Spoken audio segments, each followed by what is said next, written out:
Hello, everyone, and welcome to day one of the final week of games here on Reflex Championship. Of course, I hope everybody had a very nice Valentine's Day. The games for today will be Zoacro versus Esports Wales. We'll also have Ignite versus Ignite Esports versus Proximity Gaming, and Intensity Esports versus Sam Clan Esports. Now, there is a very big game here, and that is Ignite Esports versus Proximity Gaming. Now, why is that a big game, you ask? Well, it's because because the winner of that game could get a huge point and morale boost going into their next games, which could help them a lot to solidify a spot in the playoffs. Five teams here really have it up for grabs, if anything. Now,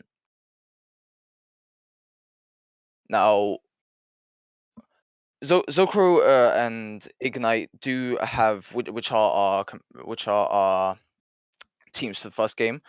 Actually have two big games coming up, which could possibly.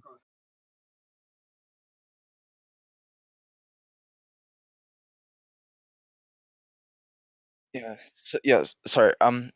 Yeah, so anyway, like I was saying, Zoacro and Ignite have two big games coming up, which have playoff spot potential.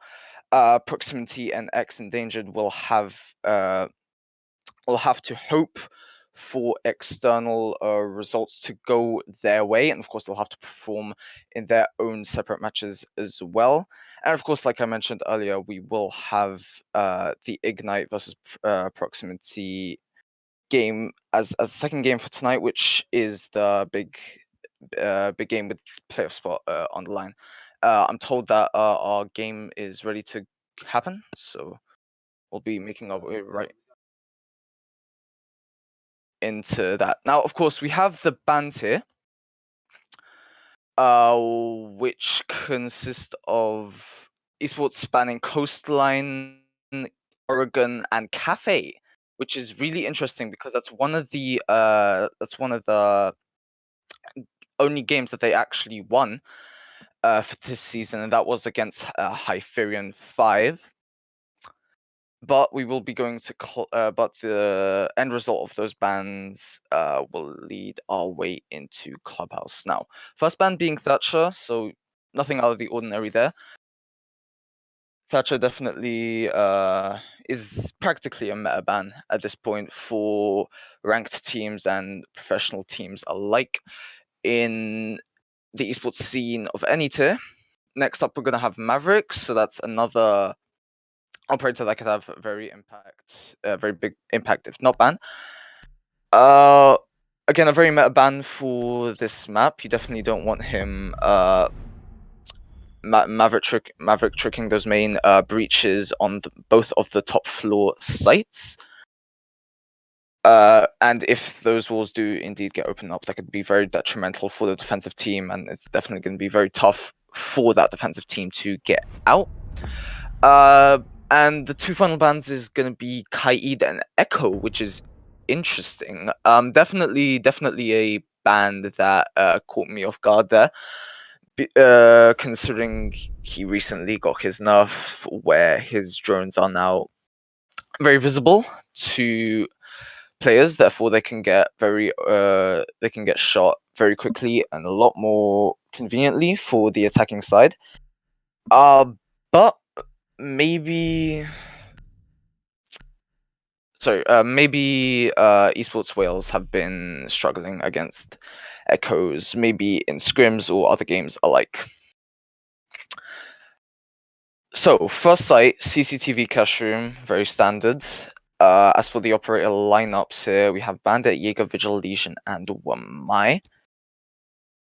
So again, nothing out of the ordinary. I think it'll just come down to just winning gunfights here and who can make the best use of their utility possible.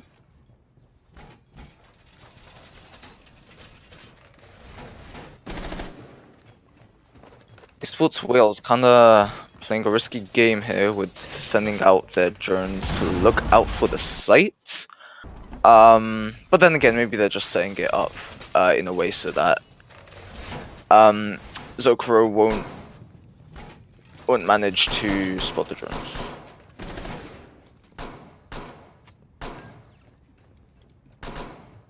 Yeah.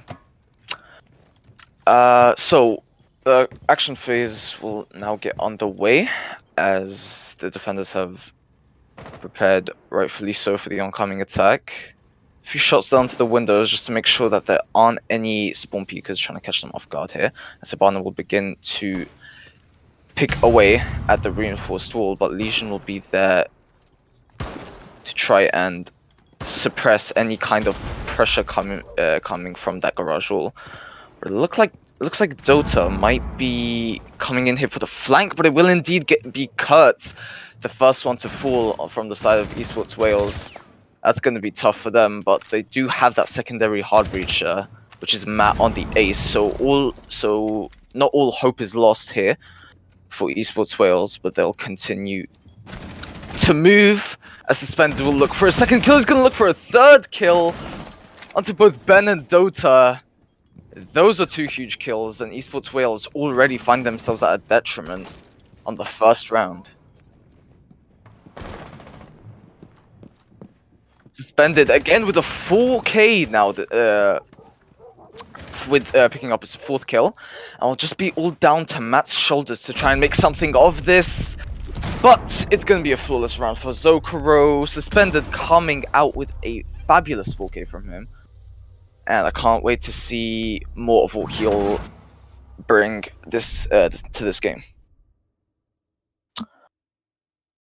So, moving into round 2s, Zokuro will look to change their site to church. They're going to go for no pulse, which might get 6th pick, maybe. Oh, no, it's going to get 6th pick onto the Wamai. They do have something I noticed here is they do have quite an aggressive lineup here. Of course, with them bringing the Malusi as well, which will add more to the aggression and pressure from the defense.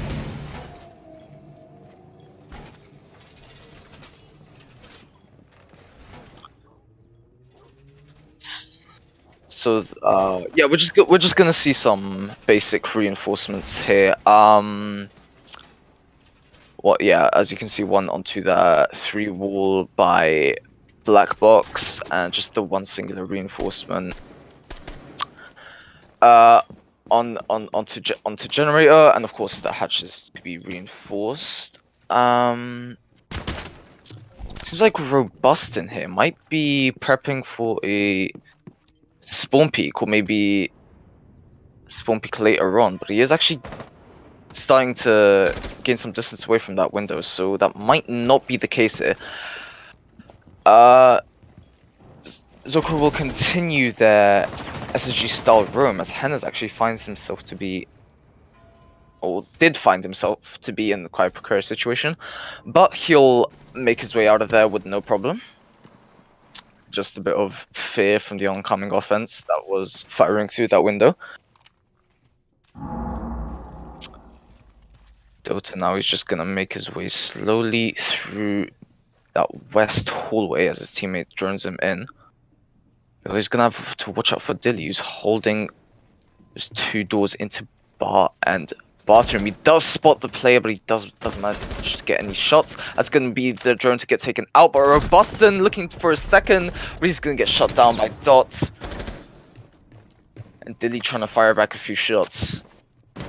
But it doesn't look like they're gonna hit. Dota with not a lot of...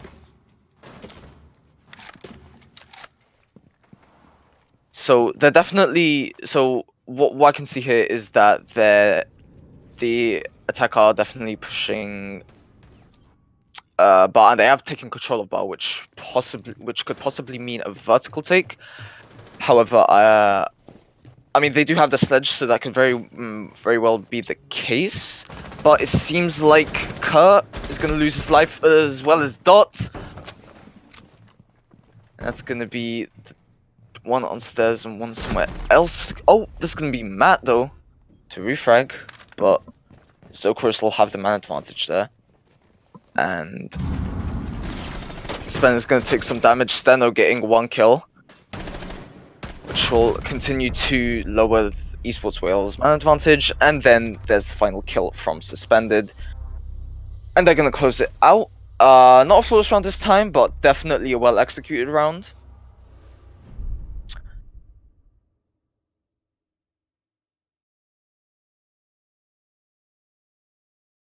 And we'll just have to see what they bring here in round 3. Now, some information on Zokro for the time being, while we wait for them to go into the next round. Zokro have played 6 games. They have won 3 and lost 3, so a very even record for them. But I definitely feel like they just need to find that breakaway game, which will tip the scales more to the winning side. And I definitely feel like they're going to be a team to watch for the rest of the season and going into next season. And of course, if they win this game, which it definitely seems like they're in the driving seat for it right now, it could definitely propel them to... It could definitely propel their morale and efficiency going into the next game, which could very well solidify their spot in the playoffs. 5 seconds left. The Zokro seem to be finishing up their defensive setup. Again, sorry, not again, but they're gonna sort of not go for too much aggression. They're just gonna have the Jaeger and Vigil doing their work as roamers. And that's about it. Esports Wales are just going to continue. Oh my goodness, that's going to be Dilly to just vault over into the bullets of Dot. He's going to try and get another kill through that wallbang. But Hennes is going to take note and move away from there. Speaking of Hennes, he's going to get taken down from below.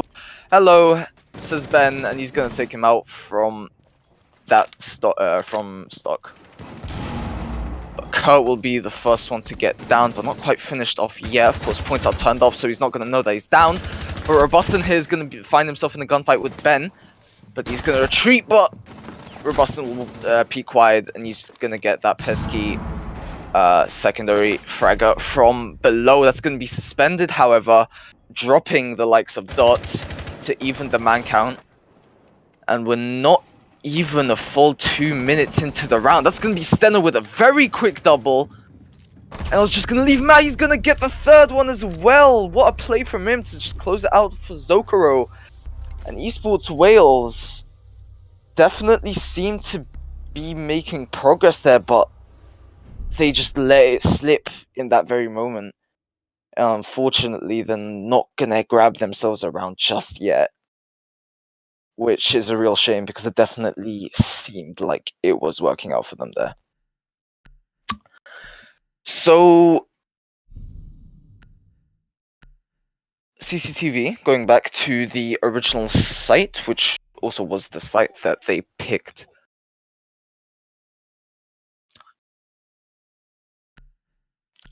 Yeah, like I said, CCTV and Cash will be the site to go for the likes of Zokro.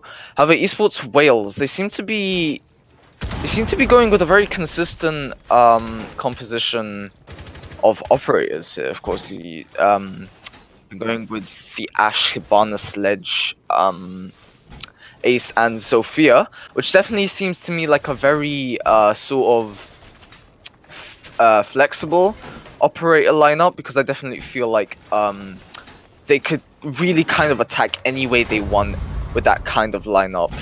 It's kind of like almost like a 3-in-1 shampoo bottle, if you catch my meaning. But anyway.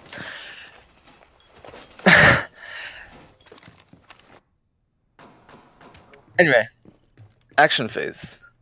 3 minutes. 3-minute countdown is going to start. A few shots just being fired, just in case Zokro tries to catch the offense off guard. As seems to be a large presence near that east entrance into stock, where Boston is going to catch wind of that, and Haz is just going to be there for the backup. As they will start to make their way into stock, Robustin is going to be the first one to open it up. It's going to be a trade though. Dot onto Robustin and Dilly onto Kurt. That's the Roma and the Hard Breacher gone, so not too much of a loss on the side of both teams, as they do have backup. But Hennes, that's going to be a double. Esports Wales again on the receiving end of these multi-kills. And it's definitely not looking to be their round, but maybe they could turn it around. Maybe they could muster something up here to try and give themselves at least one round this game, as they're gonna approach this site a little bit differently around here. The action is gonna be a little bit more dormant now, but Robustin actually, no, sorry, not Robustin, suspended. It's gonna catch Jet's teammates, and he'll just leave Jet alone. He's gonna shoot at that main gym breach, which isn't gonna bode well, as in he won't hit anyone. He's just gonna check back at that garage. Oh, but suspended. Seems like he's gonna get caught out, which he will. Seems like Jet just manages to spot the Frost there. That is proning, and he will indeed down her. Will finish her. That's 2 left for Jet to take care of. Seems like he's getting got an awful lot of these tags, but he's not gonna get enough to finish off Hennes.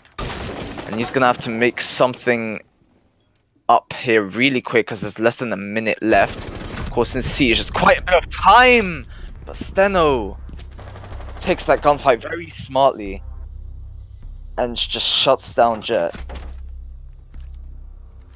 to give his team the 4-0. We will see a pause here though, because there has been a member of Esports Wales that has left the game.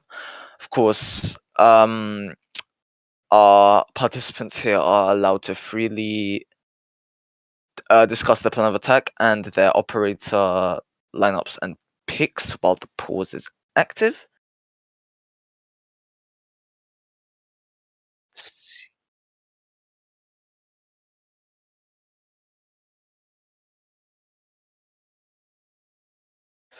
So Zoacro are definitely doing like a very good job of like holding the angles and catching Esports Wales off guard. That really seems to be one of the main factors of why they're winning so many rounds. Of course, Esports Wales do have a history this season of being pretty inconsistent and not winning too many of their games, which could just they could be kind of just going into this game with a sort of, whatever mindset. We just bring a couple of strats into here and just see how it plays out. So that could very well be what we're seeing here. I mean, it does kind of seem like they're trying though. So it really could be anything. But um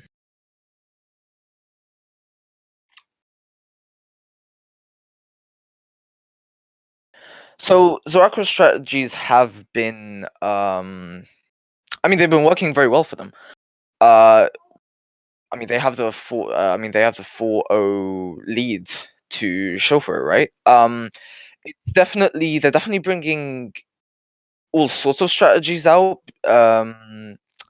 Because so far I haven't really seen a repeat of a round so far, which is I mean it's good. It provides entertainment, and it's very entertaining for me to cast.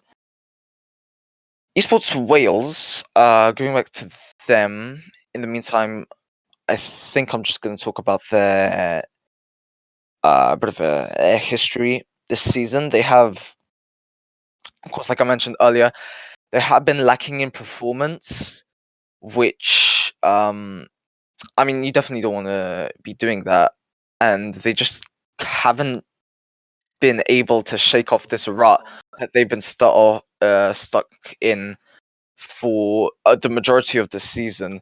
However, they have managed to win once, and that has been Hyperion against Hyperion 5 on Cafe. Granted, Hyperion is I mean, very similar competition to Esports Wales, which is possibly why they have won that dispute, and they played really strongly on Cafe as well.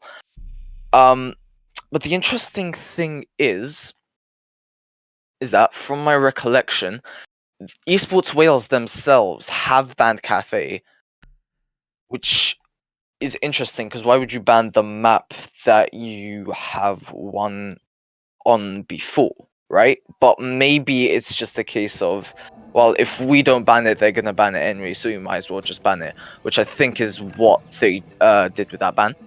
But anyway, we're gonna go back into the game. It's gonna be Zocro on defense still, Esports Wales on attack still, and it will be Church Armory. And here we see a Oryx being brang out, which is definitely gonna add to that Roma presence in addition with Jaeger and Vigil. So it's definitely gonna be. So I think we're gonna see the first instance of a strat being not necessarily repeated, but I say it's a similar strat but with a few modifications. Of course, this time around it's gonna be an Oryx rather than a Melusi / Wamai to come out on that Church defense, but it seems like it's going to be run out. It's going to go big, but unfortunately he's not going to find anyone. Dota, however, is going to get a few tags, but Diddy, however, is going to get the frag instead. Suspended to follow up with the kill onto Jet, and Suspended to follow up with another one onto Matt. Esports Wales are just dropping like flies right now, very early on. Kerr's just given up, it seems like. Or maybe he was just on his drones, I don't know. But he's going to be the last one standing as Hennes is to take out Ben. And he's just going to wait for the Oryx to run out, falls right into the trap. Now it's going to be the Jaeger to fall to the hands of Kurt. And he could very well do something that's going to be the Nitro not to connect. He's just going to wait here patiently. And slow peek the stock back entrance. Seems like the defense is just going to retreat back to the site. To possibly hold. Oh, but it seems like Kerr is going to get caught out, and this position is now completely known to the defense.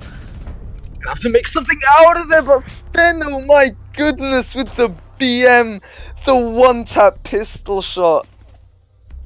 Oh my goodness, you don't see that every day. That is disgusting. Oh my goodness, that is vile.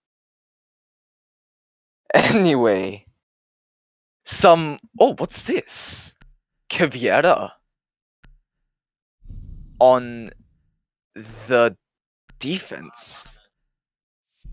Yeah, I mean, and a blitz as well. This is completely. Oh, it's gonna get 6-pick. Okay, I thought we were gonna see some. I thought we were gonna see some crazy strats come out, but no, it's just a simple case of misdirection. But wow, I still can't get over that one tap. Props to Dilly though. Anyway, we're gonna see gym and bedroom here for the first time, I believe. This game.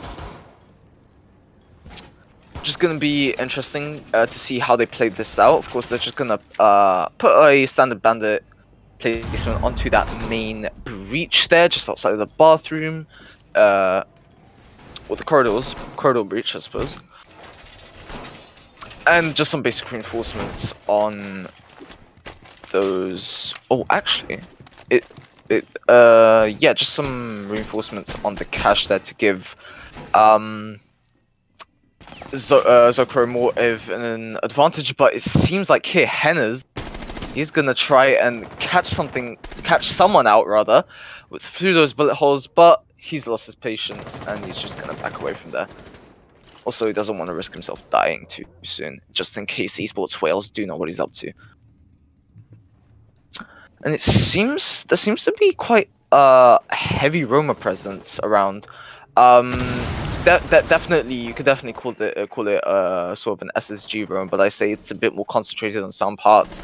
But it will indeed Stino to be taken out by Kurt. It seems like Esports Wales are gonna pick up the opening frag. This could lead to bigger things, but from what I've seen so far, that might not be the case. But I don't think Esports Wales have given up hope yet, and maybe I shouldn't either. Hen is here. He does some nice trigger discipline from here just to see if he can catch someone out. That's going to be Kurt taking out his own teammate. But Hennes will indeed be downed as a result of the earlier confrontation. So maybe Dota's team kill was not in vain after all. Oh, sorry, Dot. I keep calling him Dota, but that's my bad. Robustin here is now going to play by a red. He's going to try and... Or he is rather in the gunfight with that member of Esports Wales on the balcony here. It doesn't seem like nobody will be up there to support him. Oh, I spoke too soon. There's the Zofia. Ben taking out Robustin. And that's going to be Zokro finding themselves at a man disadvantage for the first time. Or a major man disadvantage for the first time this game. And Esports Wales definitely seems to be more composed, but it might be too little too late. Suspended is just going to play by that construction, trying to repel both Kurt and Ben. from pushing up further. Speaking of pushing up, Suspended is going to do just that as Dilly, his teammate, is going to grab one frag onto Jet. But Esports Wales still have the advantage. Suspended, though, is going to equalize. And Esports Wales are starting to lose that composure that I was talking about, that they might have possibly gained. And it's all down to Matt again, the man with the diffuser. He could plant there considering that nobody is Jim, but Jim is there is a very large focus on Jim. He is going to get suspended though, and he is going to get Dilly. Esports Wales picking up their first round of the game with a clutch from Matt. He must be very proud of himself from that, but again, it might just be too late for Esports Wales to make an impact, truly. That's what it's coming down to. Yeah, Suspended is surprised. He got so lost. He was so in the zone that he didn't even realize that it's 5-1. Well, you better believe it. And yeah, like I said, I'm sorry, I'm tripping up on my words. Oh,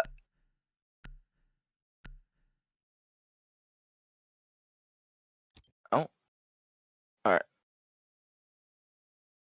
Wait just a second. I just had certain issues with the stream. Alright.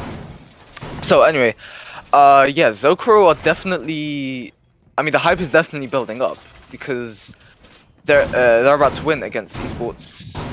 They're about to win against Esports Wales, which not to throw any shit towards Esports Wales, but winning against Esports Wales isn't the biggest feat. But I think the Zocro were kind of expecting to win.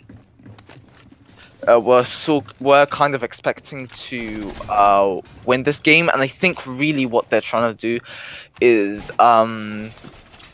maybe save 1 or 2 strats for their following game against Ignite, who are the people that they're really gonna have to try and focus to win against.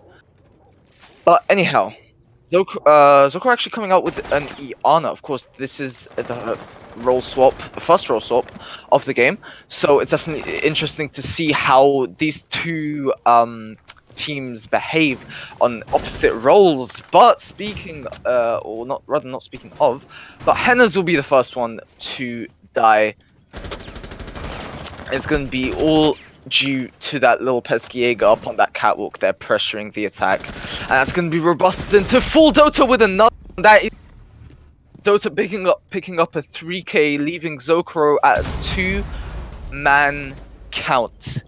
And Esports Wales are definitely looking strong right now. But Zocro have equalized before. So, this could really be anyone's game. Steno getting a whiff of Matt there on top of that cash table, as more pressure seems to be coming in from the catwalk.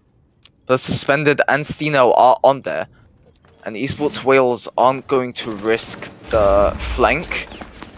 More utility being thrown out, more bullets being rang out. Steno is actually in the site, but he's going to get instantly shut down a few seconds in, and it's down to Suspended, full health man with the diffuser. He does have a decent amount of ammo left. Matt is going to get absolutely taken off the board, but Suspended has 3 more people to deal with. He's just going to rush straight in, but Esports Wales are holding all the angle to take him out. It's going to be cut with the final frag. And it's going to be the second round for Esports Wales, so maybe they could be making a bit of a comeback here. They're saying, you know, we're not out just yet. We're still going to put up a fight, and I mean, they're doing just that. Maybe I'm speaking a little too soon. Of course, they have only won 2 rounds after all, but I feel we shouldn't count them out just yet. I feel they have like some more tricks up their sleeve. After all, they are. I mean, if Esports Wales do win this, that would of course be a very a huge loss for the side of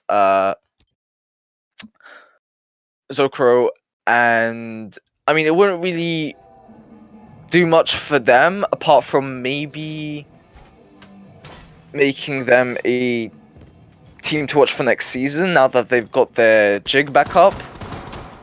But again, we'll just have to wait and see. I'm just like, round number 8 is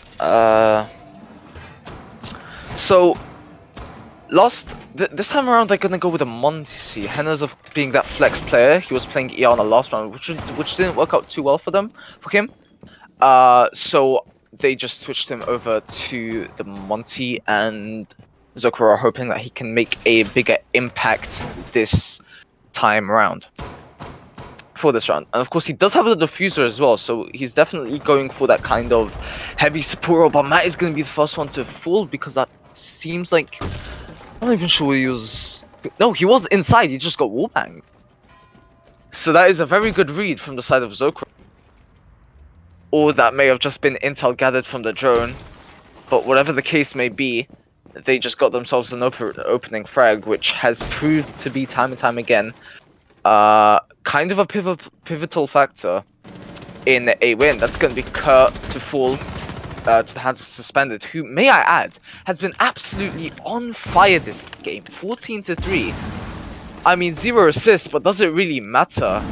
I mean, I'm just getting PTSD flashbacks to when Charla played coincidentally this map in the NA Finals for Pro League. But however, back to the game, that's going to be Henna's to be leading the charge from dirt into the site. Dilly and Zokuro and Esports are going to trade out Henna's to find their last kill. That's going to take them to match point, stopping Esports Wales two round streak.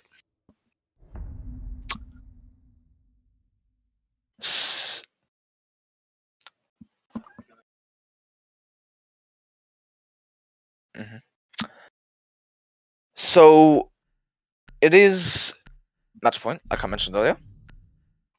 We will be going to gym bedroom here. It's gonna be a first, I believe, for Esports Wales. And they're actually gonna sacrifice more presence for definitely a more anchor type hold, which isn't necessarily a bad thing. But then again, it kind of feels like you're gonna have to trust you're gonna have to trust the cams more, which is something that they don't have a lot of, apart from Jet bringing out the bulletproof camera.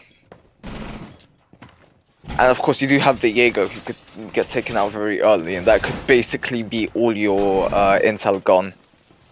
With, of course, Zokuro knowing, like any professional team, the default camera locations, so they're probably going to get taken out very quickly, unless Dota can actually make a very massive impact on the roam.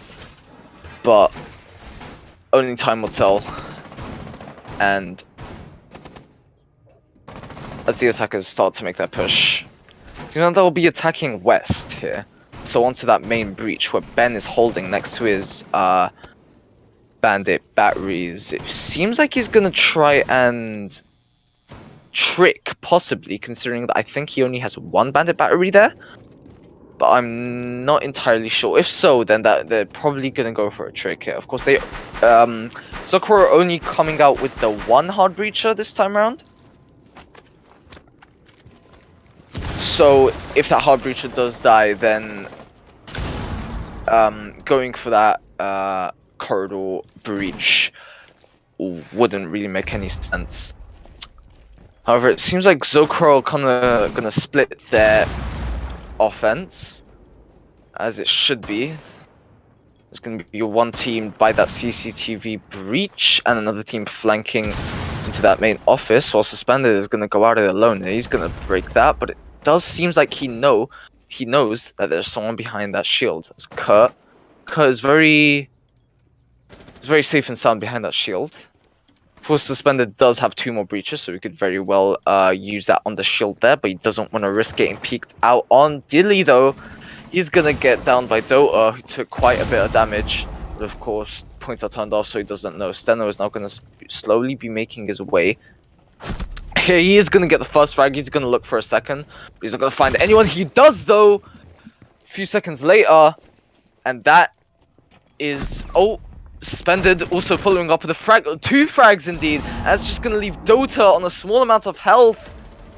It's all or nothing here for Esports Wales, and Zokra definitely seemed to be the driving force of this round, but he's just gonna get instantly shut down by Robust. And GG's in the chat, both the stream and game, and that's gonna be Zokoro taking their first win of the final week before the playoffs, and Suspended MVP, and for very good flipping reason. I mean, he was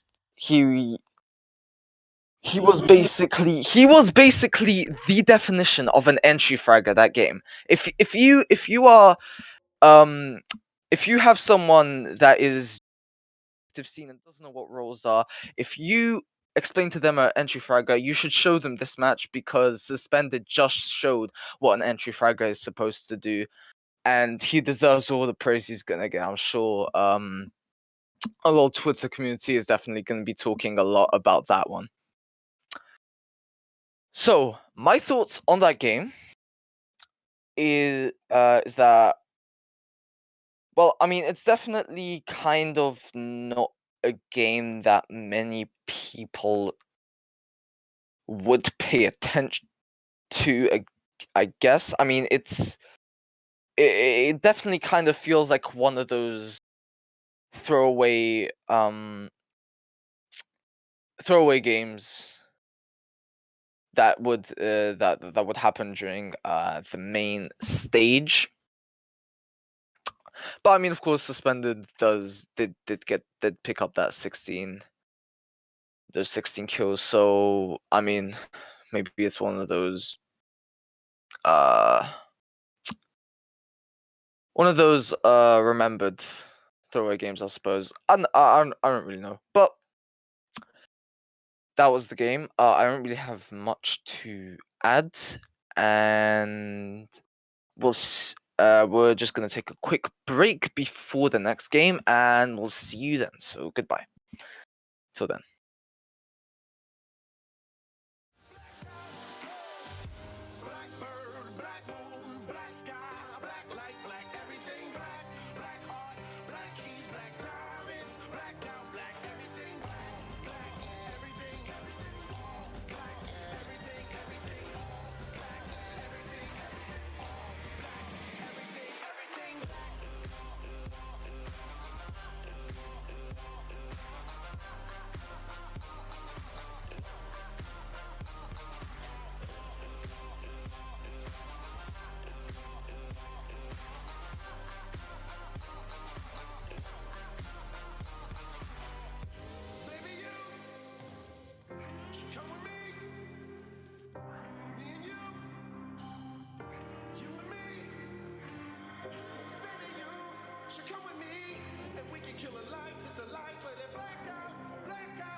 said, cool sound again, with them with the lyrical, so cool sound again, with them with the lyrical, cool sound again, with them with the lyrical. Cool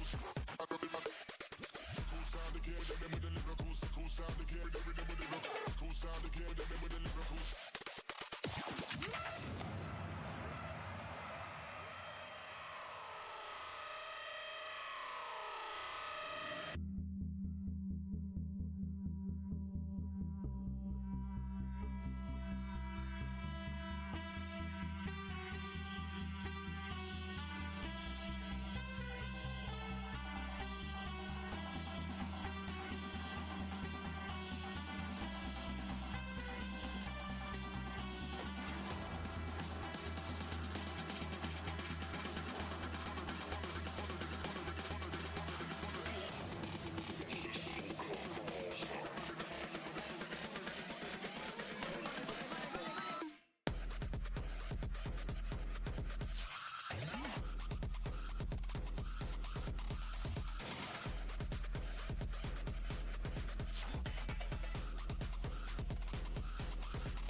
but I don't feel cold. I've been so blind, just lost my mind. But all I have lost, I find.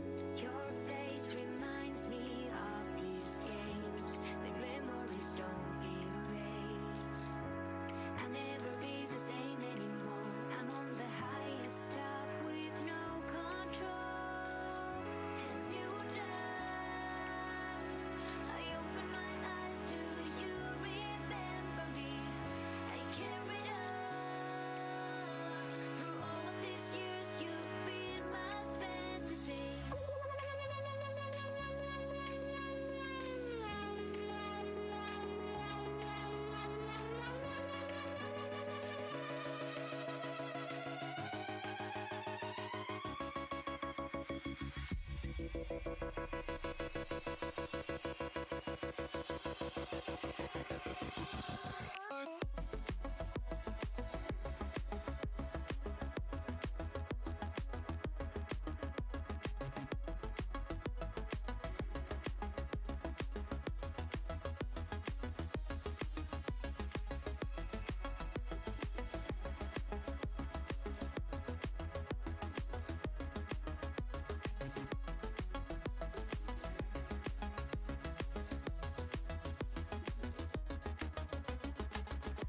I'm far from home, no place to go, but I don't feel cold. I've been so blind, just lost my mind. But all I have lost, I find. Your face reminds me of these games that memories don't erase. I'll never be the same anymore. I'm on the highest top with no control.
You'll notice that I'm just as afraid.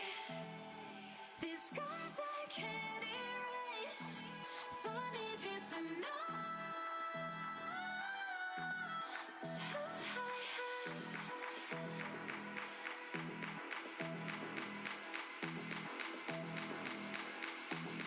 it's who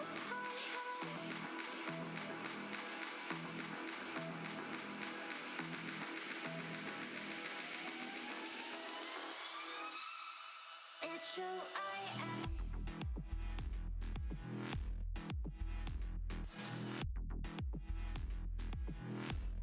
It's who it's who I am.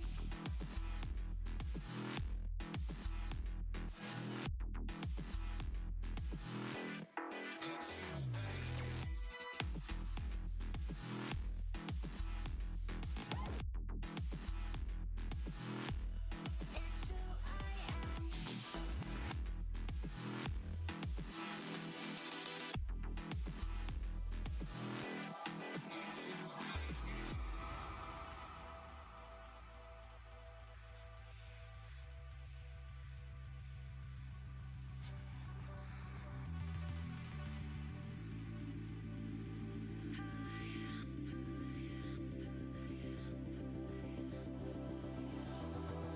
One billion reasons in the stars. In prison, deep within my heart. It's written on my face that I'm just as afraid. These scars I can't erase, so I need you to know. So I want you to understand. It's who I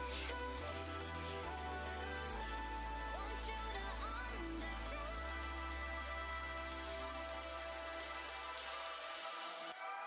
It's who I am.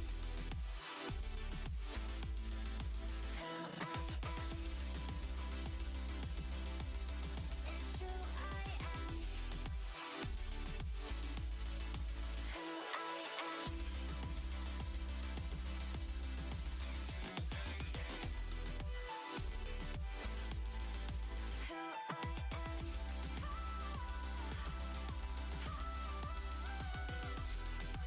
I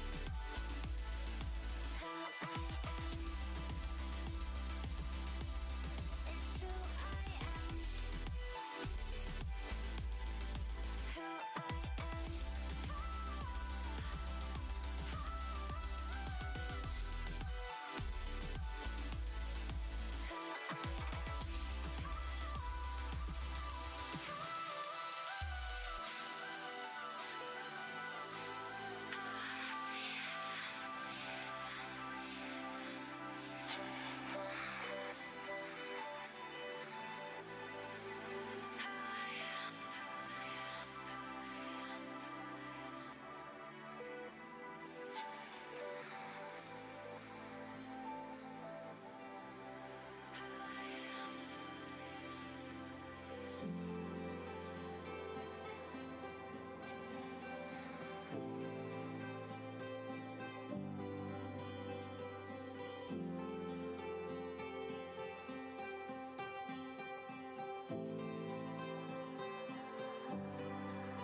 I know it's easy to get lost in yesterday, to bring back all these things. I know you love them. I know you love them. Good evening, ladies and gentlemen. It's me, DL Rusty One. You probably haven't heard of me, but whatever. And I am here alongside Gura again. He actually Hello. casted the first game. Yes. Hello, Gura. How are you? Hello. I am very good. How about you? Oh, honestly, like, couldn't be better. Couldn't be better. And you want to know why, Gura? Oh, why? Well, it's because we have a game for you. We have a huge game tonight. We have Ignite versus Proximity. Now, why do I say this is such a big game? Well, it's because this is essentially a 6-pointer, if you've ever heard football terms. Ignite being on 9 points for the league, and Proximity being on 6 points. You can check it out tournament, by the way. If Ignite was to win today, they would take a huge step towards getting to their top 4. But if Proximity win, they can potentially open a door to leapfrog them if results go a certain way. How about that? How about that? Well, I've been hearing very big very big things about this game, and you just summed all of that up perfectly. And honestly, I can't wait to see what these two teams will bring to the table. Of course, focusing a little bit on Ignite here. I believe last time they played this map, which is Cafe, Ooh, was against it is. On-site, which they did lose. But I'd say they put up a few good fights. I mean, it doesn't really show in the rounds that they won, but in the rounds that in both the rounds that they won and lost, it definitely feels like they have potential on this map. I think Onsite were just the better team on that particular map, so maybe we could see some big things pulled from Ignite, considering the fact that this is such a monumental game. Yeah, I mean, let's be fair. Like, Onsite and Sam Clan, of the two teams in the league, are like the two top dogs. They're on 18 points right now. They're through. So 2 spaces are already taken. But the best, like, then you have like this mid pack, like the 5 teams, and Ignite is by no means a bad team. They're actually the top of the best of the rest, essentially, as I've been coining it. And Proximity are actually firmly within that mid pack as well at 6 points. So Ignite, they're not by any means a bad team. Onsite is just likely, we're going to say, well, over the course of the league, they've been the better team. But they've actually been pretty decent, actually, as well. Like, they've shown some good things. With some pretty huge wins, actually. Unfortunately, I don't have them to mind, but I do remember seeing, some pretty big wins over some of their rivals, actually. So, said, we go into CAF. I hopefully we'll see it within, let's say, a minute. Hint, hint. So, like I said, I'm actually, not only am I casting today, I'm also producing. Only for this game, though, because that's... we've actually got Olo coming in soon. But, or Astro, rather, that's what his name is. That's his name. But we will hopefully be getting into that soon if the Observer is able to head on with it. But yeah, like, Cafe, it's not Oregon and it's not Clubhouse. This is actually, like, I really enjoy watching this because you can get a really cool sense of the style of the teams, depending on how they play it, whether they go for more aggressive, puggish style, you might say, like more what you see in ranked play, or whether they go for a more tactical style of slowly pushing, of slowly getting map control before going on that execute. So yeah. A lot of people call that aggressive playstyle G Fuel monkeys, or like G Fuel monkey playstyle. Oh really? How come? Yeah. Like, is that PG? Because like just the aggression and everyone peaks and it's like you're high on G Fuel and stuff like that. So it looks like we will shortly be getting into a game. So 87.5 of yous actually said that Ignite was going to take this win today. It's going to be a huge win. Guru, what are your predictions? Well, like I said, I probably hinted earlier, but I definitely think Ignite, maybe not so definitely, but I'd say Ignite probably just about take this one because of their performance against Onsite. Granted, they didn't win a lot of maps, but from what I did see, because I didn't cast the game, they put up quite a fight. So I say Ignite. I have to agree here. I think I'm expecting like let's say a 7-5, maybe a 7-6. No, it can't be 7-6. Maybe going into overtime here. But I'm expecting. I would definitely put my money on overtime if I'm being honest. So we get because it would add fuel to the fire and it would just be extremely entertaining and tensions would be breaking through the roof. So, as we have just got into the map bans, we're seeing very unsurprising bans. We're seeing Thatcher and Maverick, but the Wamai coming out for the defense. What is your take, Gura? Well, my, of course, being that secondary is one of the only operators that can deny projectiles. Of course, the other one being Jaeger, and with him being taken off the board, Jaeger is definitely going to have to focus more on his placements of the ADS now that the Wamai is taken off the board, so he can't really place them in one concentrated area. He's definitely going to split those ADSs around the site and even sometimes outside of the site. Somebody may be playing on the shield, proving some aggression on a particular side of the map. So, yes, no, that's actually a very good point with the Jaeger coming out. So we're seeing some of the 6 picks coming out. We're seeing the Blackbeard, unsurprisingly, being swapped out for a Nomad, countering that roaming style, which could work in this, as we see the Valkyrie come in. I think was this a 6th pick, was it not? So we get into our first round of a very important game on CAF, and we're seeing a second floor fireplace hall take, which is normally quite surprising. You would expect to see the third floor CAF come in as a default pick, but we're seeing something different, perhaps. Ignite hopefully trying to catch proximity off guard.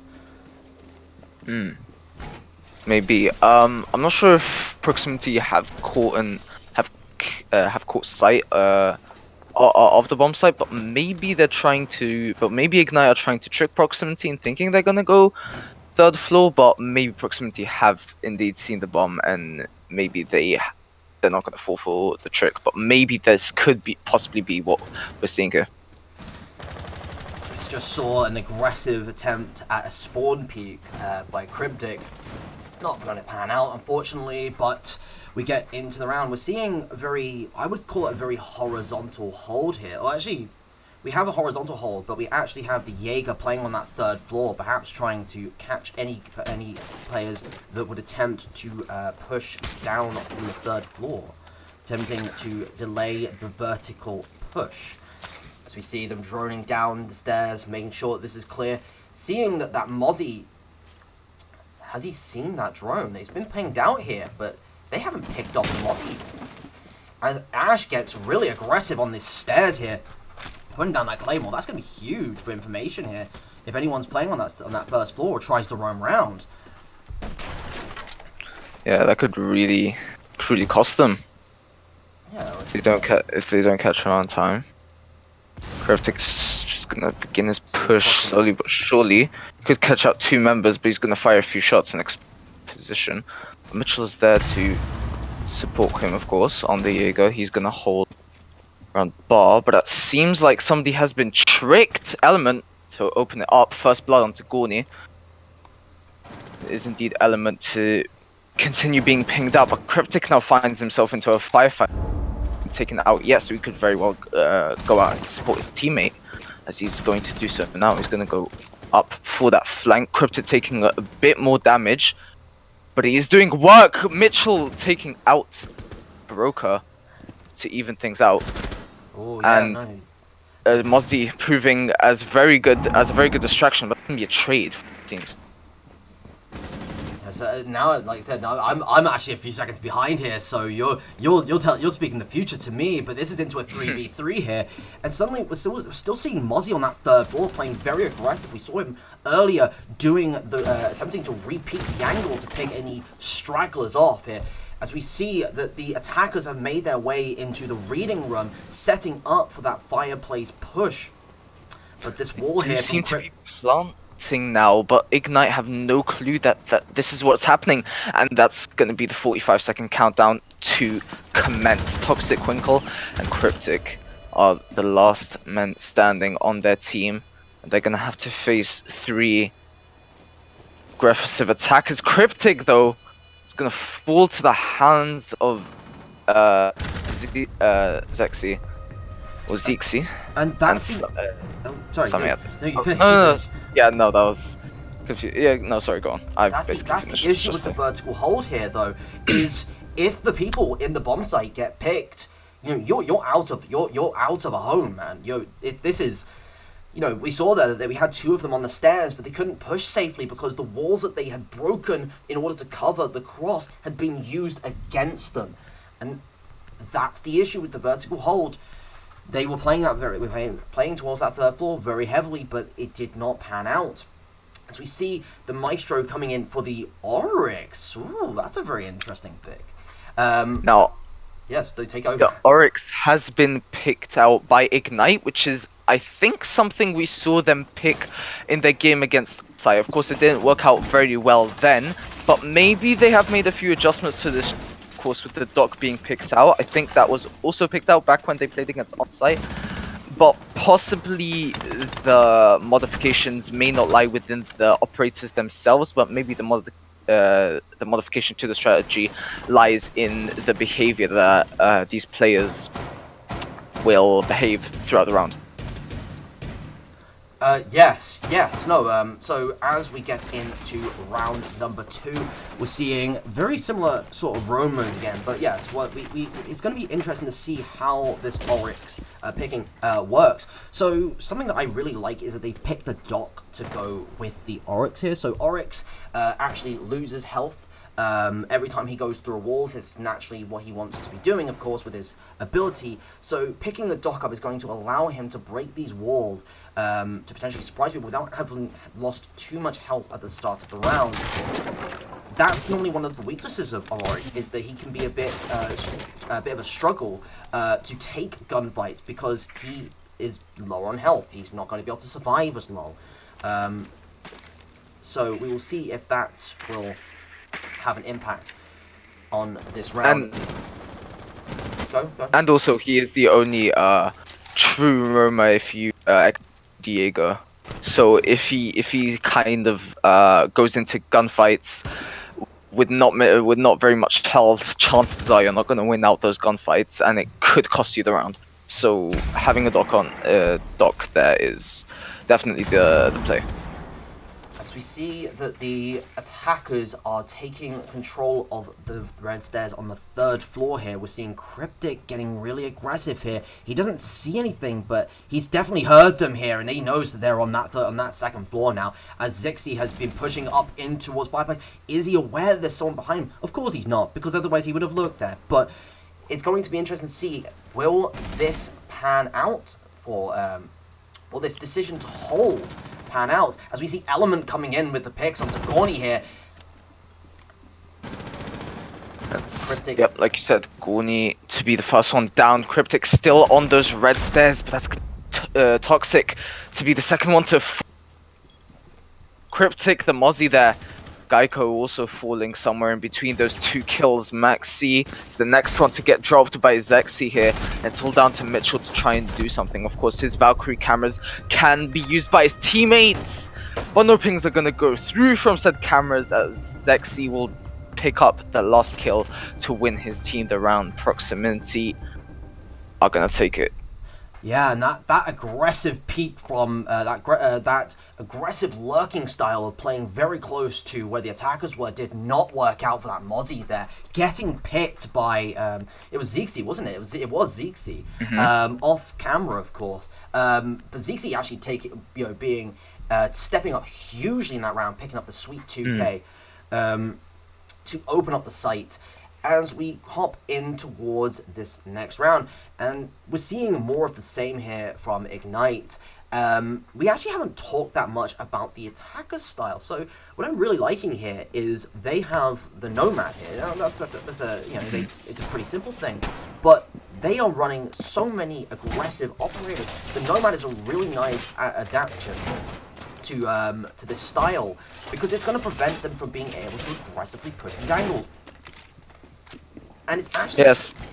Sorry. Oh, yeah. And that Nomad pick especially helps out if Proximity do indeed decide to go vertical, which won't happen here because, of course, they're on the third floor. But if Ignite did indeed pick a site on the second floor or first floor, then those Nomads could really help out on the flank watch. And the Sledge can just continue to focus on making holes for the vertical angles. As we head into the third round, proximity definitely showing up here, but Ignite perhaps underperforming. It's hard to tell at the moment. We've only, with only 2 rounds, it's hard to tell who's really stepping up here. But particularly, right now, Zixi and Samayoto coming up huge for their teams with 4 and 3 kills respectively. As we see that the third floor. It is the third floor. Yes, it is the third floor. Of course it is. Take happening again. We see that those red stairs being taken down. It's a very standard push to get control of Cigar Lounge. As Element drops down on the Ash, hoping to take some aggressive angles with that R4C. Yeah, I mean, no matter how you attack the third floor, those 2 hatches will always be opened. But Element kind of not taking his time and rushing in very impatiently. It's going to cost him his life more specifically, and Max C is actually going to pick that up. Cryptic, though, he's going to get one onto Zixi. That's going to be the 2 fraggers of the team gone, and now it's only the supports. So if anything, Geico will have to try and do something here, but I think he knows that Cryptic is lurking there. Cryptic, however, though, he's just going to hold that angle. He doesn't know that he's crouching, and Geico is going to pick up that kill, but he's going to get instantly refragged by Mitchell, I believe. Gorny is also another man, that is also the other man who is down, but not out. And that's actually gonna be Samayato looking to pick him up. He's gonna get a kill, but he's gonna get traded out by Mitchell. And he's gonna leave Gorny to get picked up, I believe, by the dock. That's why he has more health than usual after he is downed. But unfortunately, the attackers probably wish that they had the dock because Geico isn't on very much health. And they don't even have the diffuser. Broker, though, he's gonna try and do something, but the proximity alarm will expose him, and it's all down to Geico. He hasn't got very much health, and that shows because Mitchell takes him out with one of the weaker guns in the game very quickly. Yes, definitely. I mean, there was so they're running. So the attackers right now are running a lot of. They're running double grenade launchers, basically double grenade launcher sledge. But what they're probably hoping to do there, and you saw there with the Ash trying to play aggressively, and the Zephyr going underneath, is hoping to get the bomb down, open the bomb site quickly, and then hold vertically from below, preventing the defenders from actually being able to defuse the bomb. But that doesn't work when you just get fragged out for fun here, and Ignite getting their first round on the board here is a good step in the right direction. As we head into round number 4, we're seeing the Iana coming out here in place of Nomad. This perhaps could be a response to less roaming occurring by Ignite Esports there. As we see the first 4 take coming out, we're seeing the Cage coming in. Hopefully it's going to be used to take those hatches and prevent them from coming in for free. As we all know, once a Cade hatch has been done, it's going to require 2 people to open, one to break the electrical and one to open the site, to open the hatch in the first place. I mean, yeah, like you mentioned, proximity are kind of responding here with the Siana pick to the lack of roamers. And I mean, especially here, where they only have 1. That is. However, Toxic is kind of appearing out of sight. As you can see there, he was playing in a reading, making a few bullet holes so that he can get a line of sight onto the oncoming attackers. Speaking of the oncoming attackers, they're gonna begin to do a full sweep from the beginning from the 3rd floor where Mitchell is actually hiding. So they're probably going to be looking to drone him out, but in the meantime... Oh, seems like they're already in. Mitchell is just waiting for them. He's not going to pressure them at all. Smart move from him. Oh, but he has actually evacuated from the 3rd floor because my guess is that he knew that he probably couldn't take on the attack that was being shown there, and he probably realized that there were 2 people, so he definitely didn't want to get in the mix with them too. So what's really important here actually is that Max C actually is he's playing the mute. He's playing the anchor version of mute here. So Never mind, like, I say that, but Element getting really aggressive on that Ash pick and taking down Toxic Winkle. Yeah, I'm not going to say that loud, it's too loud now. But yes, that Valkyrie's going down, and it's a 5v4 in favor of Proximity here. But it's going to be very... As Mitchell gets 2! Oh, he's going huge here, and this is suddenly turned around entirely. Woo, baby! And that's actually the 2 highest fraggers of Proximity taken out in a fraction of a second. And that hard reach on top. Now I realize I'm a little behind, but I'm all caught up. And Ignite this time round have the man advantage. This is definitely looking like a round for them, but I could be speaking too soon. Broker now trying to open up those vertical angles, and those vertical angles will grant him a kill onto Mitchell to even up the board a little bit more. Now Proximity have more of a chance of winning here. They don't have too much presence down there. Yeah, speak too soon. There is too. Yep, Gorny taking out. Geico. Yeah. There's less than 30 seconds here though, so the Proximity are definitely gonna have to hurry up with their attack here and come up with something big. They don't have the man advantage anymore, so this could be very hard to execute.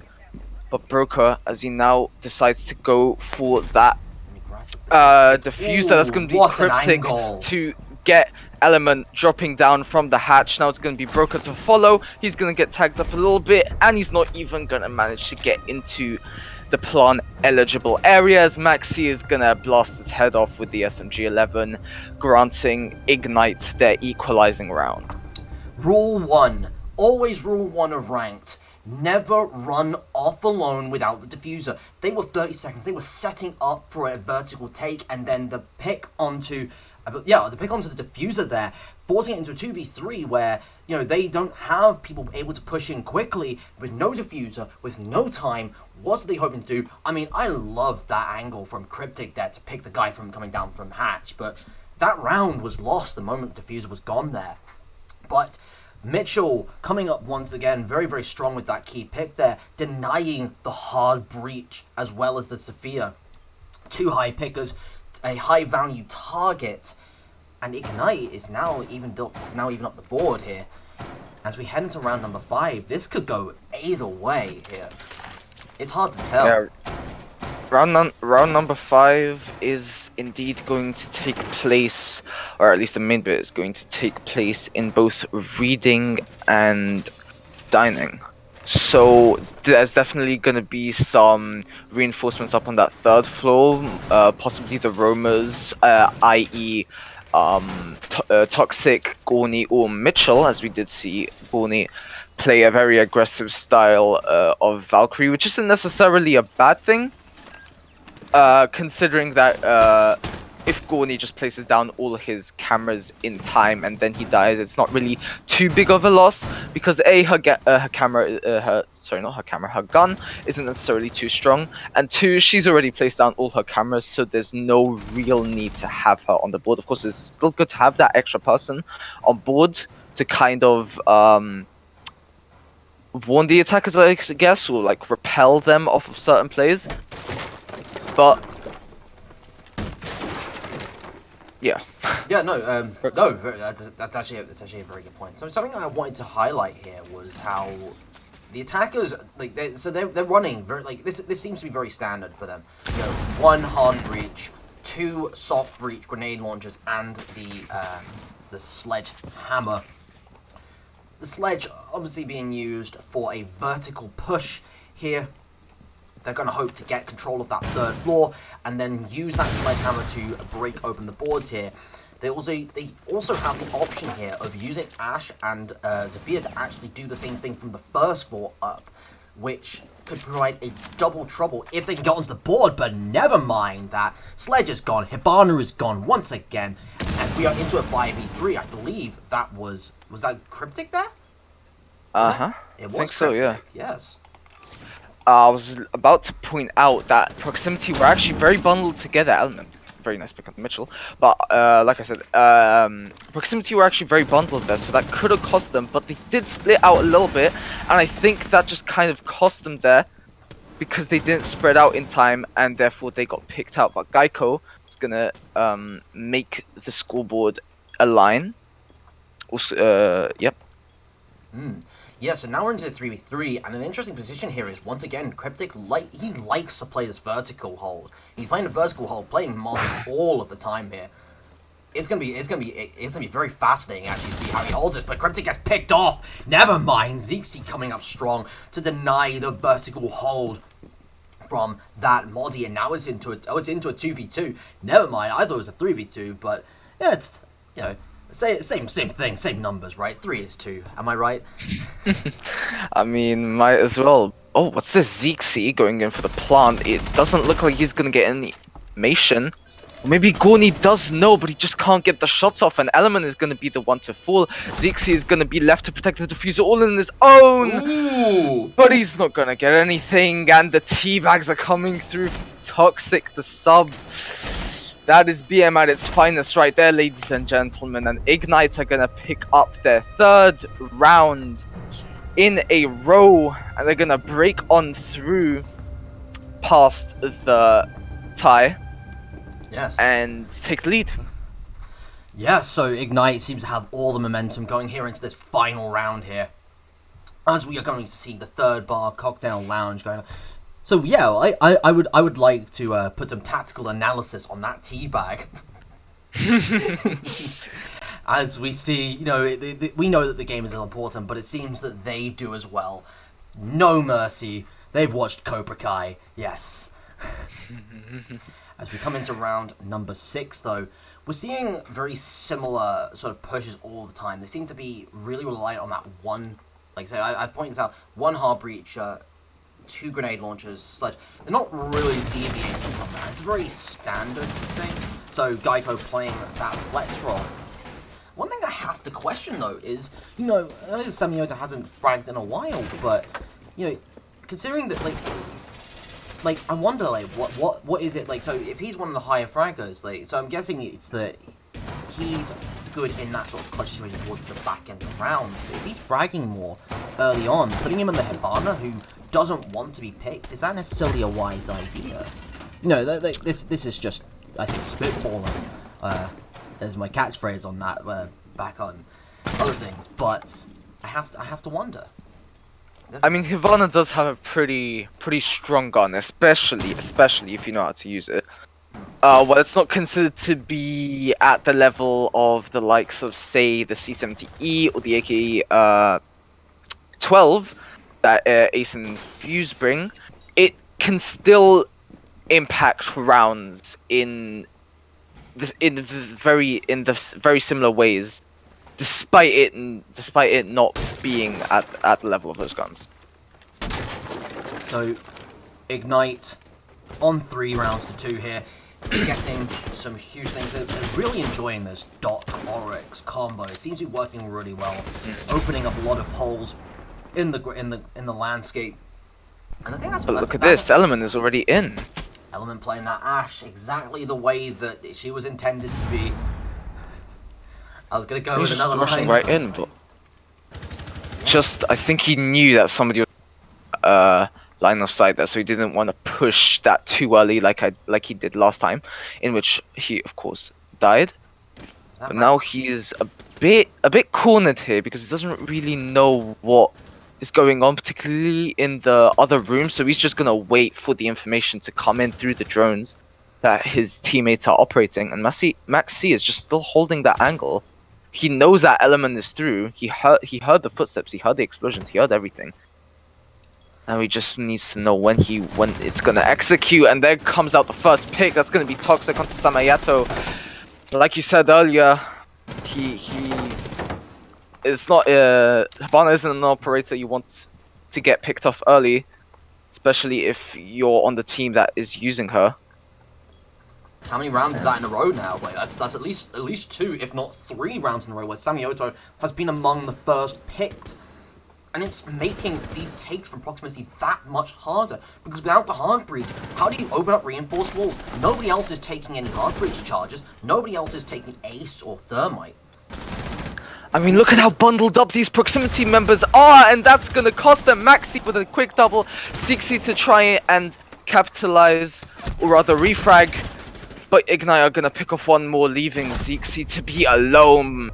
Cryptic getting the final kill from the white stairs, and Ignite are really their group here on this map, and it's showing. It's really showing. Yeah, exactly. So some couple of things. One, loads of holes makes it very difficult to push. Number two, they're all pushing it together and getting picked together. Number three is, oh boy, like this is looking to be this is looking to be a romp right now. Like Ignite coming out strong. Now, granted, we're coming on to the defensive round. It will be interesting to see how Ignite approaches this attacking side here, as we all know that, you know, Siege is always a game that requires the aggressors, the attackers, to be the ones to provide creativity, because they need to be the one to push the map. They have to be the one to push. So it might change, but we will have to wait and see. As we come into this round, we're seeing here, so Ignite on the attacking side, opting instead for that Ace as opposed to the Ivana, opting for that Selma charge and slight higher armor at the cost of speed and distance. But not really any changes there otherwise. On the other side, we're seeing the smoke coming out from the Samioto. Yeah. Like, the old boomer tell coming out, yeah. It's the one and only Samioto from Proximity Gaming. Double SAS here with the mute and smoke to deny areas for both drone and people. Coming in, so... How are you enjoying the game, Rush, anyway? So, going there, Proximity was just, like, they would get that initial bit of ground. They would get that initial bit of ground, and they'd be giving up pretty easily, let's be honest. But then, once they get that first bit of ground, it was the question of, what could Proximity do to actually, like, push further? So, that's the question, like, if I want to, like, I'm enjoying the game, but I want to enjoy it more. Mm-hmm. And I think that's the question that Proximity needs to know, it needs to answer, is how do you get ground, or in this case now, get ground back once it's been lost? As we see Cryptic taking those stairs, pushing down slowly here. Oh, the yellow pings are coming out. They know that the Valkyrie is down there and the shots are coming through. She's behind that engine, so she's not gonna get hurt, but it seems like there's a lot of focus from the attack coming onto her. So Zixi is gonna have to get out of that situation. As more attackers start to drop in, pressure becomes real, the pressure becomes big. So we're seeing here quite a vertical hold here with the Valkyrie opting for that Nitro Cell, holding from below here, hoping to pick them off when they come in through a particular area, perhaps Cigar Lounge here. Normally this would be a role that you would see a Pulse do because of his cardiac sensor, but Valkyrie can do the same thing with her cameras. I wouldn't be surprised that, like, I haven't seen where her camera positions are, but... I mean, if the pings come out right now, Zixi could throw that C4 up and catch maybe one or two. Just as I say that, Zixi is going to take out Max C and Cryptic to refrag onto Geico, but apologies from me, I might have intruded on your train of thought there, so carry on, if you can. It's just great minds think alike, is it not? I guess.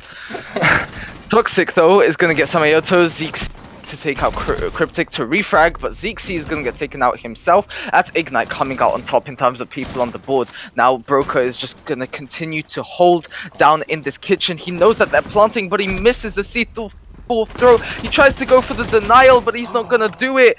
And Goon, just manages to get the plant down just in time. Element also trying to deny that, but he just couldn't do so either.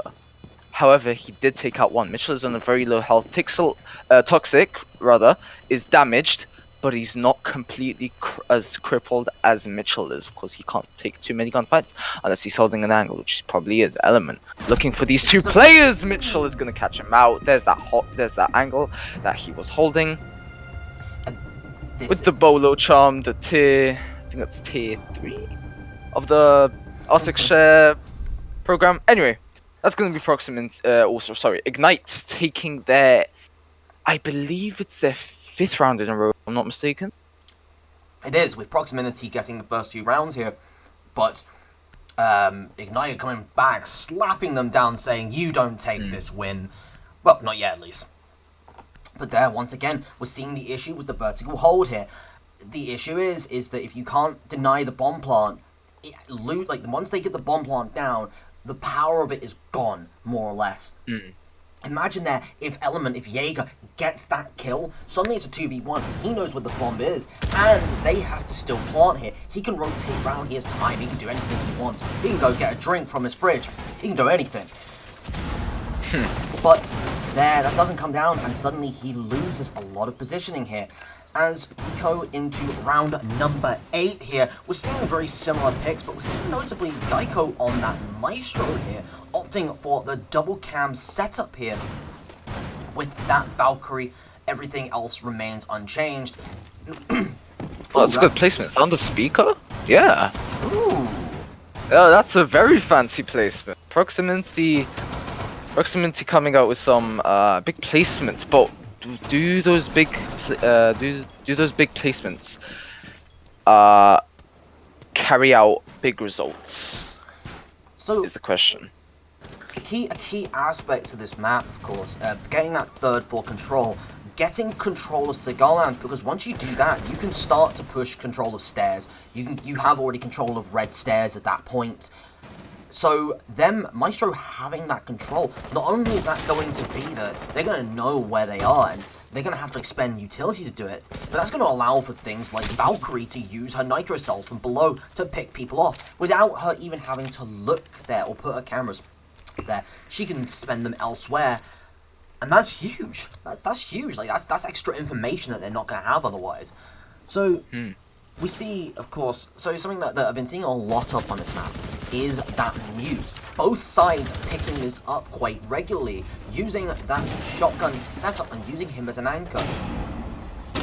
Of course, you can see him sometimes as an anchor, sometimes as a roamer. It depends on if you take the, I believe it's the MP. No, he's no MP5, isn't it?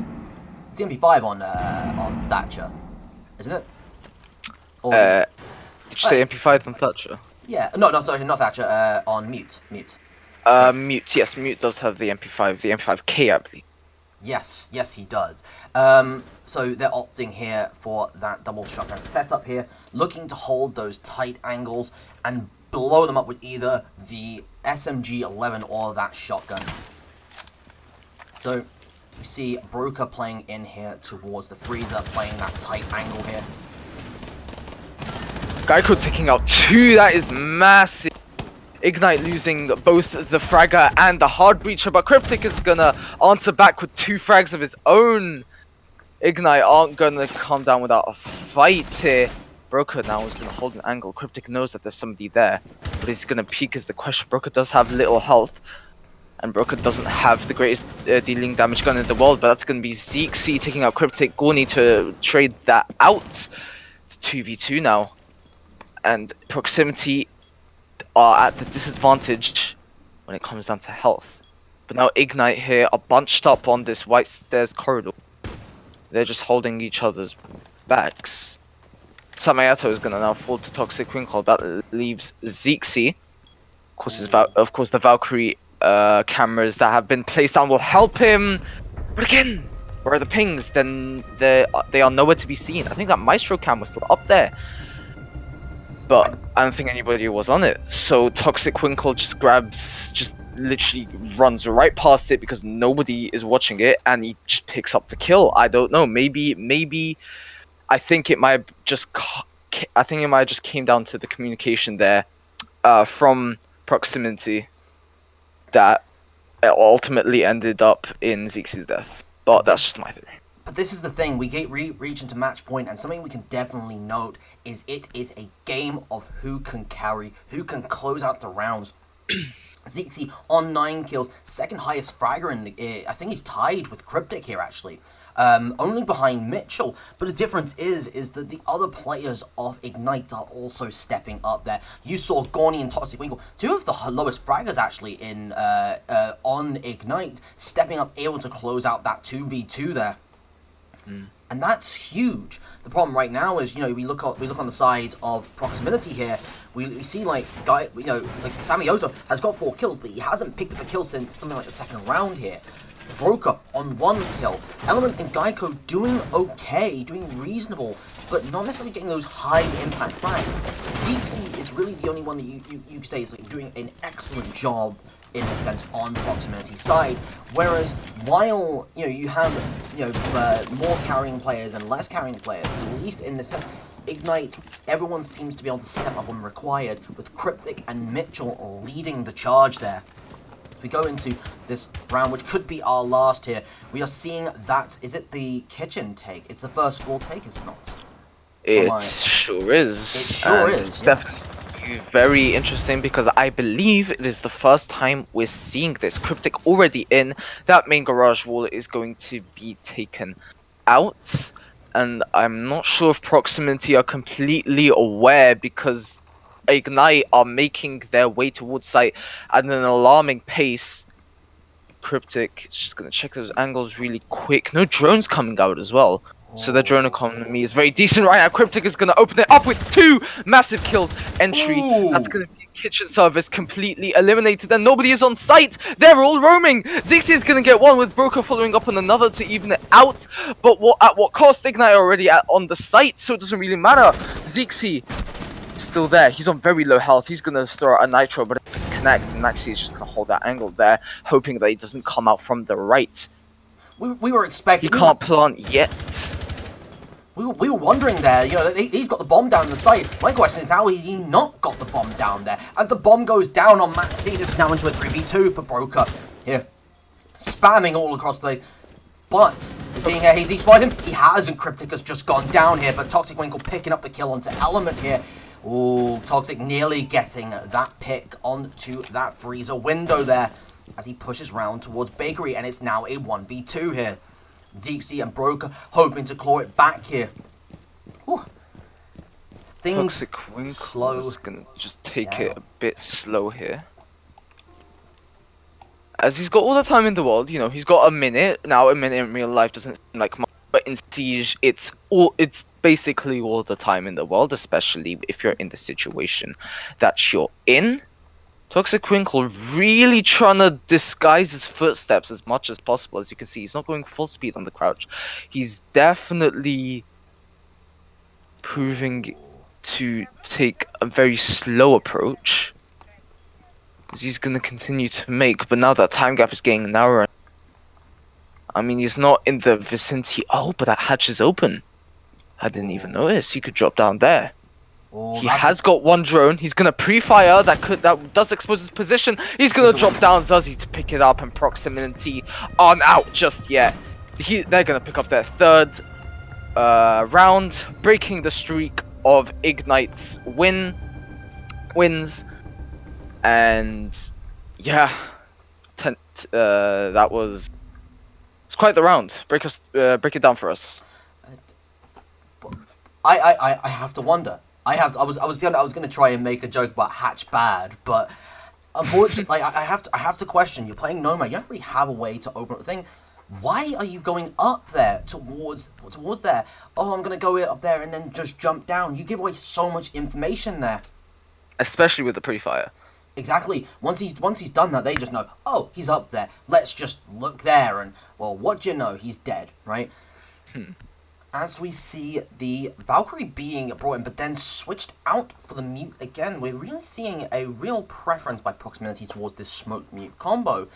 And I'm quite curious, because, yeah, sure, Smoke is a very good anchor, and Mute is generally quite solid here, for area denial, but it doesn't seem like it's like the Smoke has really come into play so far.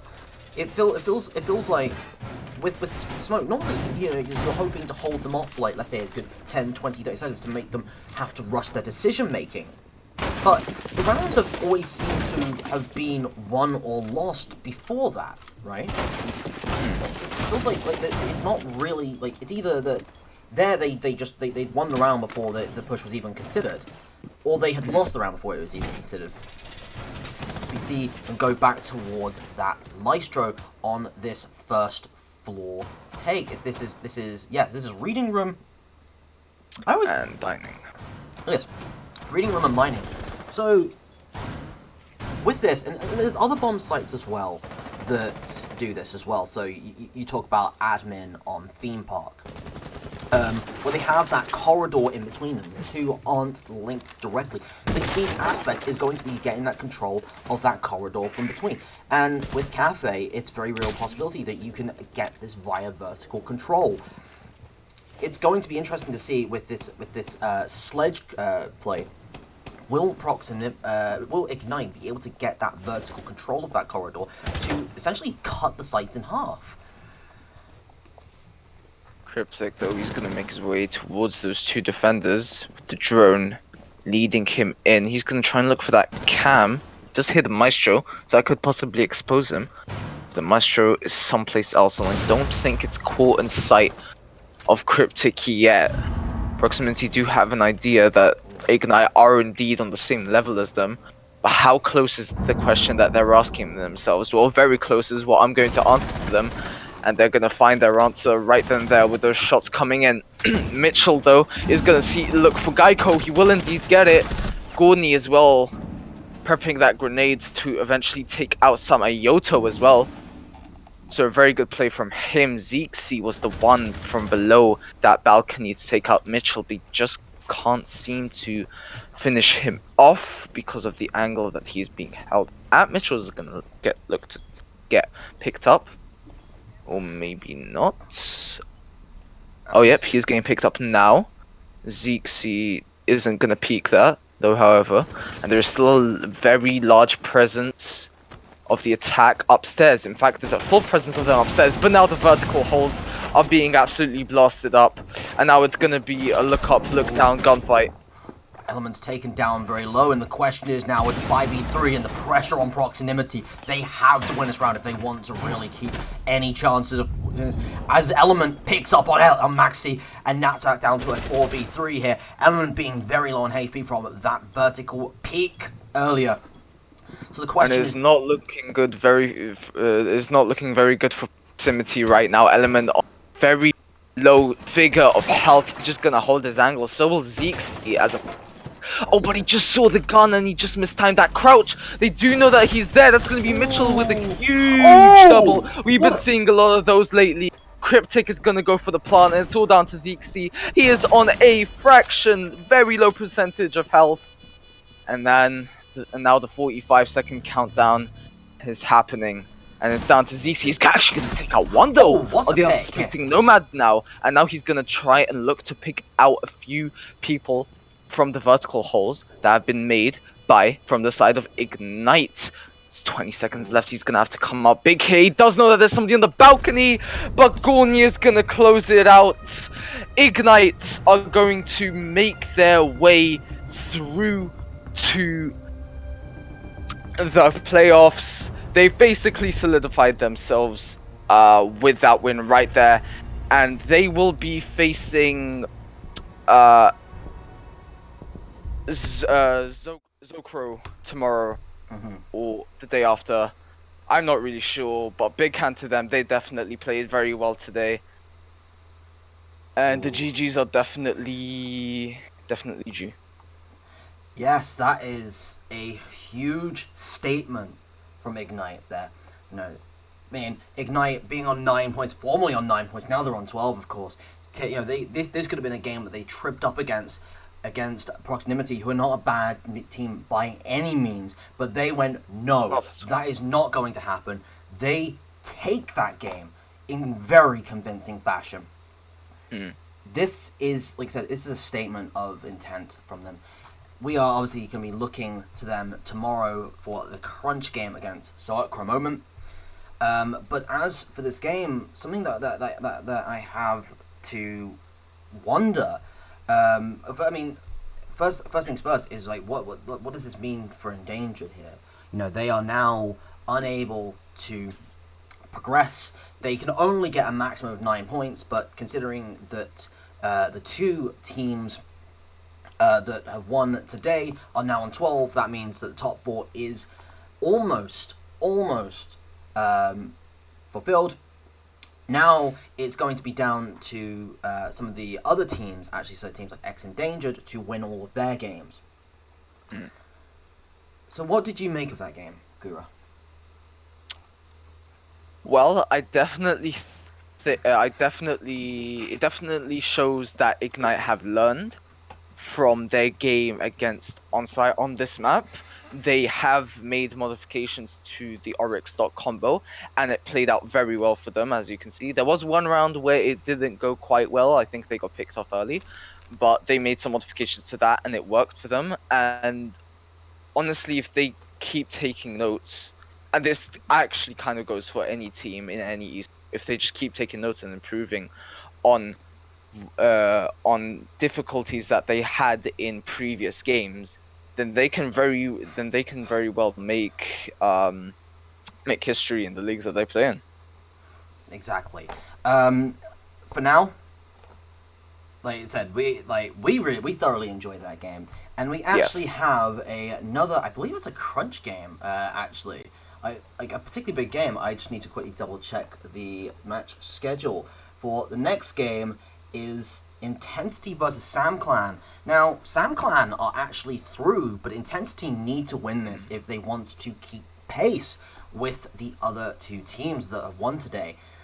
Mm-hmm. As a big game for them, that can potentially just shut them out if they were to not win. Yeah. But either way, I think we are going to go to a break here. Gura, you will be back, will you not? Yes, I will be back casting the very third game with Astro, I believe it is, I believe it is. Yes, it is. or Olo, I because think. I'm not sure. You said, because at first I was informed it was Olo, but then you said Astro, and I got Yeah. confused. I think. It's Anyway, we'll definitely be back. I'll definitely be back with someone. leaving me out to dry. And we'll make our way to the break. So I will see you then, and goodbye. Oh, I just need to.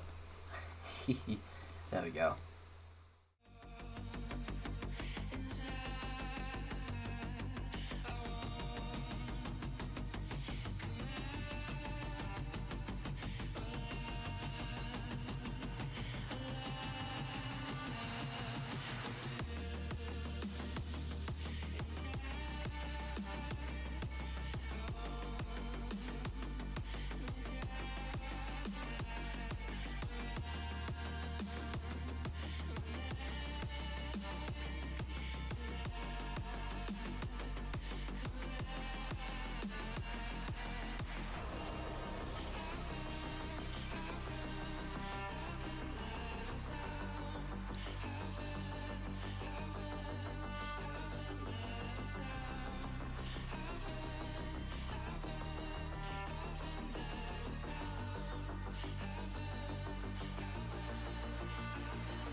know I can do better. The shadows causing an outbreak. I'm turning the light. We're gonna light it up, light it up. Oh, light it up, light it up. Ooh, light it up, light it up. Causing an outbreak. I'm turning the light. We're gonna light it up, light it up. Oh, light it up, light it up. Ooh, light it up, light it up. Causing an outbreak. I'm turning the lights on.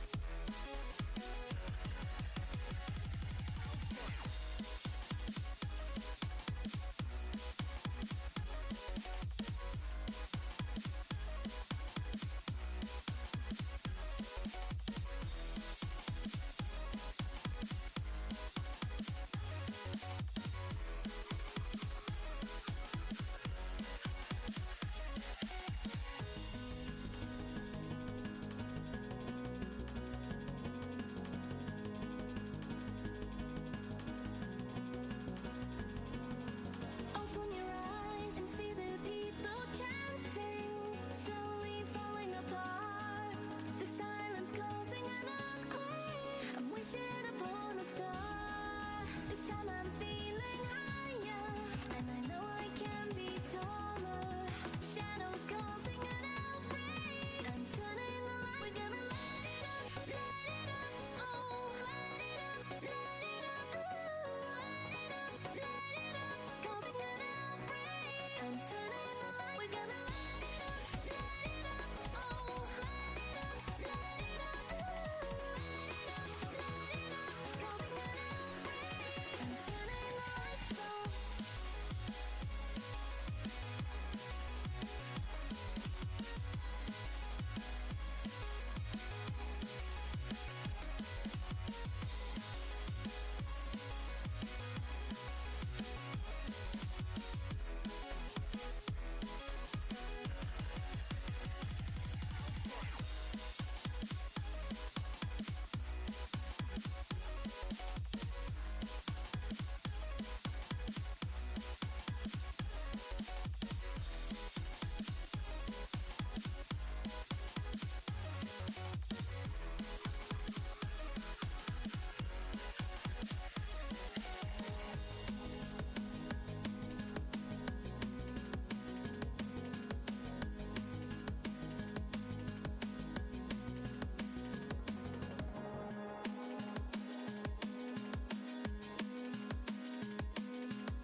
Whatever happened to the happiness? Do what you want to get it back for us. You take your time, then let me know if you wanna stay or if you wanna go. I know you have difficulty knowing me, but you don't have difficulty showing me that we just need to get away. I'll take you on a wild adventure if you want to go. We're locked in place and sing together. Please just let me know. Won't you synchronize with me? You can be my everything, my everything. You can be my everything, my everything. Won't you synchronize with me? You can be my everything, my everything. You can be my everything, my everything.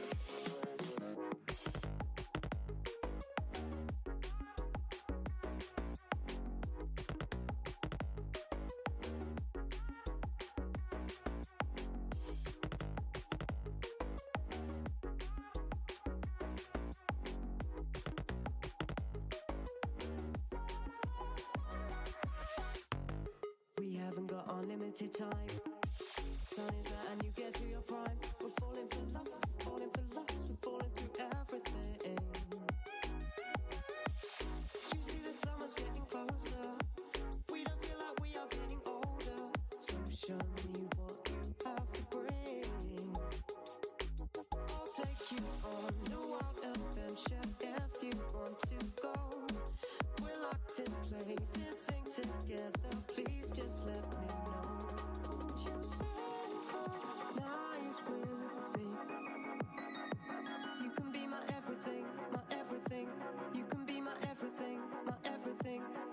you synchronize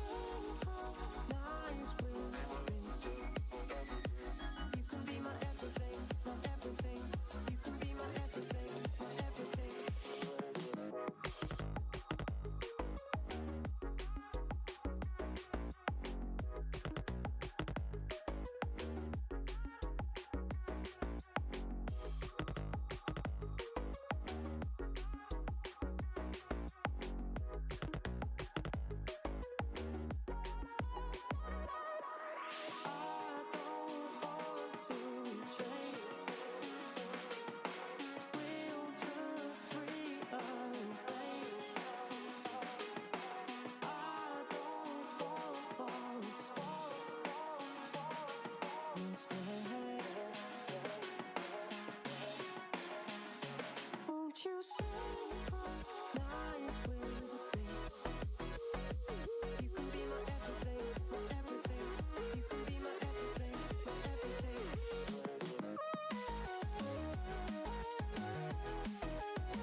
can take your time. You can choose your words. Let me down real easy. Let me down real easy.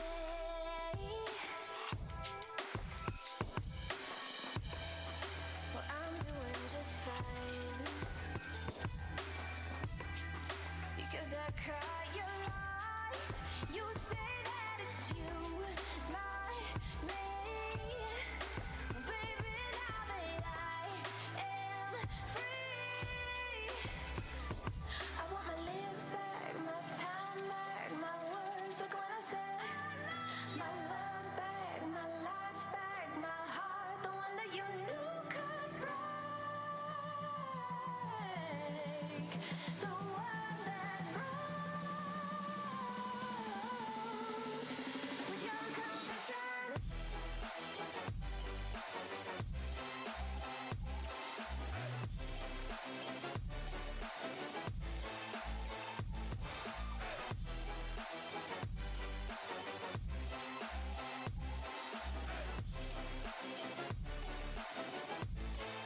With your confession.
eternal state of mind. Children of the night, but it's the only way of life. It's black holes pulling me inside of this black heart, the black soul underneath this black, black sky. Maybe you should come with me. I'll take you to the dark side. Me and you and me, do bad things in the nighttime. Maybe you should come with me, and we can kill a light, hit the light, and then black out, hit the light, and then black out, Black bird, black moon, black sky, black light, black everything, black heart, black keys, black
Hello and welcome everyone to game 3 of the first day of the final week before the playoffs. I am your caster Gural along with Astro. Say hi, Astro. Oh, hello there. I'm Master, and yeah, I get to be your co-cast today. Very exciting. Yeah, we have the match against Sam Clam and Intensity to close off today's play day.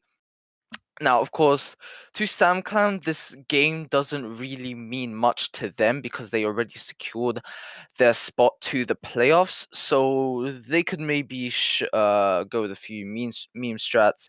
Maybe they could kind of play this almost like a show match if they really wanted to, because if they lose this, it wouldn't really affect them much. However, for intensity, this is a huge game because if they win this, they move up 2 positions on the table, overcoming. Let me double check real quick. Yeah, so if they win, they would be overcoming X Endangered and Proximity Gaming. And also, if they win Friday's game against Proximity, they would secure themselves a spot to the playoffs if other results go their way. So, uh, basically, if they win this game, it would begin their road to secure themselves a playoff spot. So, along the line for them here, not too much for SandClan. Predictions, Astro? Well, first time casting here at Reflex, so I That's haven't really fine. seen many of the teams as of yet. But do you know what? I kind of feel the intensity they've got it all to go for, and I guess they're just gonna have the pure passion grind tonight. So I'm gonna hit it up with intensity then. Yeah, I think that's a reasonable prediction. I'd probably go with intensity too. If they really do try here and muster up some kind of strategy and play style that would carry them through the game, then yeah, I'd say that that's it's all good. And I think we can and yep, we can go on with the game now. Of course, the map we'll be playing is Villa. So I haven't seen these two play much on Villa, but it will be intensity on the defense. So this could favor them hugely.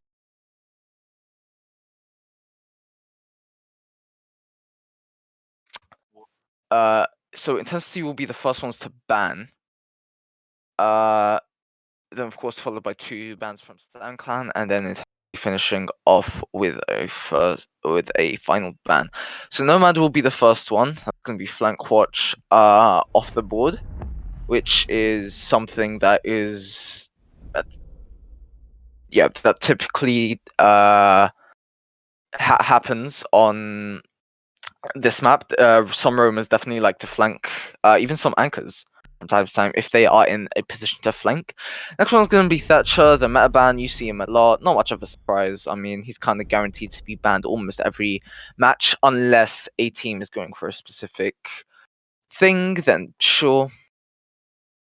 Next defensive ban we'll see is a mirror, especially on that office hold, where it can be a huge intel gatherer from the push into office, and of course she has that other window that can be used around 90 where the window is. So, and also they've got cam there, if not a maestro cam.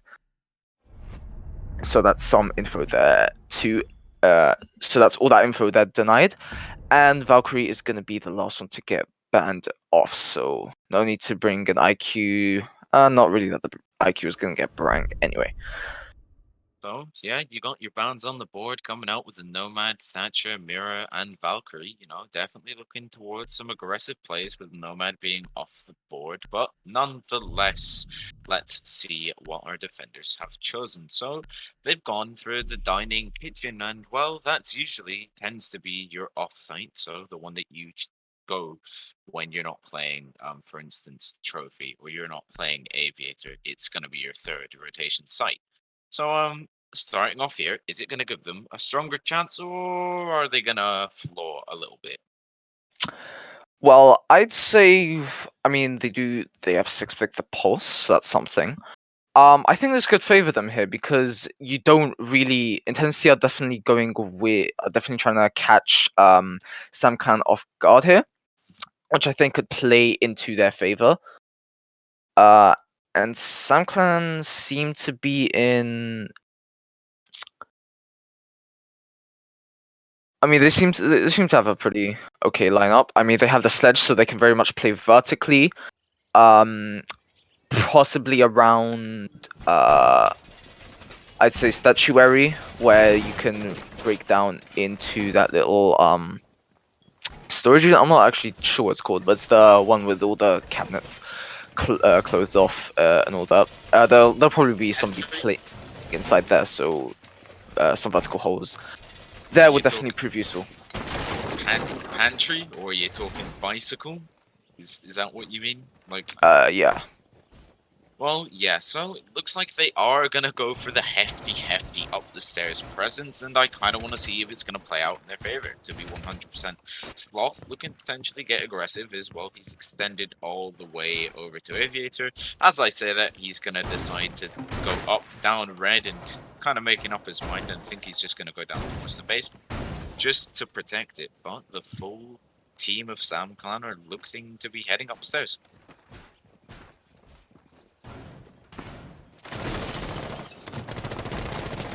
So they are going to be doing a little bit of pre-fires left, right, and center. Nothing coming out of it as of yet. Pedro just looking to pre-fire that wall. This clearly he has some beef with it. But the drone so far not really coming out. So, you know, maybe they're saving the drone economy. But Pedro, geez, he's already in the master bedroom looking to potentially make a play out of this. But does he know someone is on Astro stairs?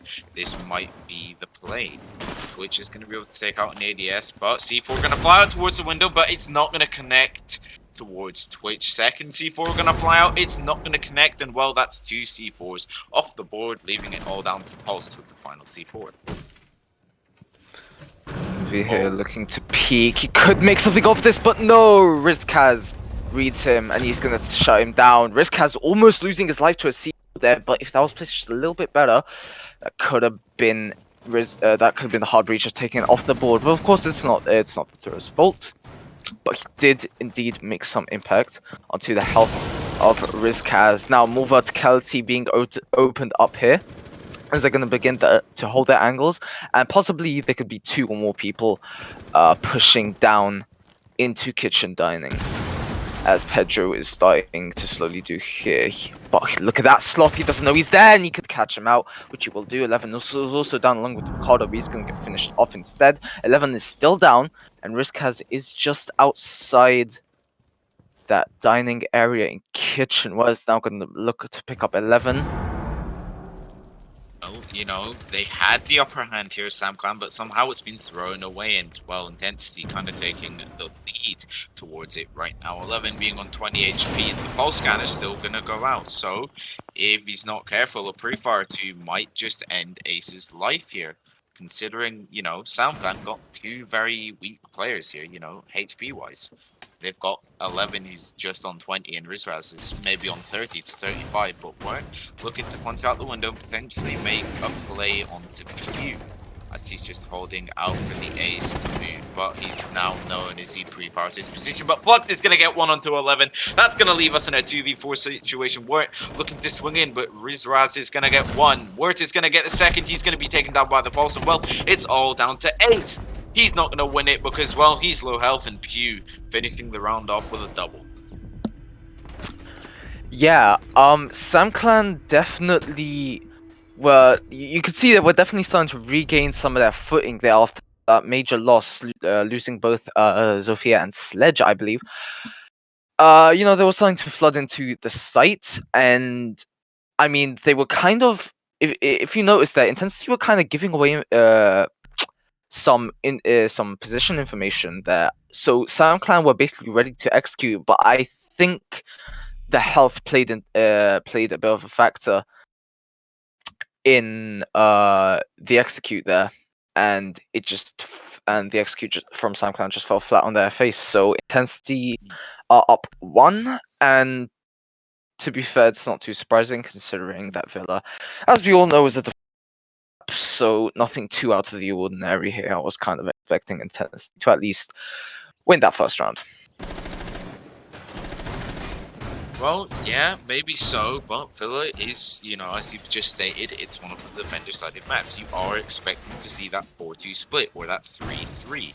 And Intensity, if they're strong on the offside, God knows what they're going to bring on, you know, the primary sides, to be honest with you. They might just be gunning 10 times better. And, you know, they've got it all in for the will, because, you know, they really have to win this one out today. Yeah, definitely. Just some more setups coming up into the defenders. And he seems to have used all his ADSs. Quite sure where he placed them. But nevertheless, he looks like he's gonna go peak, cold spawn peak. should rather bullet hole spawn people. It doesn't look like he's gonna spot anyone, and the shots are gonna come out for the pre-fire checks. So he's gonna retreat right out of there, completely unscathed, and he gets to live another day as the office is now gonna be cleared by the attack, and they're gonna begin to make their push for a second floor clear. Yeah, well, second floor clear. They're looking to push towards, from office into aviator and do it that way. Get your 90 to control and then potentially rotate all the way to bedroom to kind of get that perfect sandwich of a push. And well, when that happens, intensity, they might be thrown up on their feet. Envy, I think he's playing in 90 or he's below. Yeah, I think he's below because otherwise Ricardo might have just seen him there. But Envy's got a good chance here to go up red, but shots are going to be exchanged between Hayden and the Ash, I believe. And, well, 11 kind of just on edge now, seeing as, he's definitely shot someone. Yeah, one thing I was meant to mention earlier, were sorry, actually managing to sorry, not managing to, but rather going for the IQ pick, which is interesting, because they did ban the Valkyrie. Keep that in mind. But I just wonder why they would pick the IQ. I would honestly think that they would go for the Nomad, but it's just interesting to see the IQ being brought out here, especially if the Valkyrie is banned. It kind of makes me question the strategy here. But Flux is going to begin to lose some health. All I'm saying is IQ might be the perfect pick because she might be able to get rid of the utility C4 wise, but Pew and the IQ on the words are going to be exchanging fire here. And well, Pew kind of in a sticky situation as Habana pelts are going to breach out. Never seen that one before, but ooh, Goyo kind of being caught out on the flank here. Now they got to be wary because he's looking to potentially push up the stairs. There's a drone on him, so surely this is going to be a freebie. Well, Ricardo's going to be taking one down, and well, Pedro's going to get the second. That's going to leave us in a 5v3 scenario. 30 seconds or more on the board, but Ricardo's going to get a second onto Flux. Is he going to get that 30? He is going to be able to down in and confirm the kill, and it's all down to Envy, the man, the myth, the legend.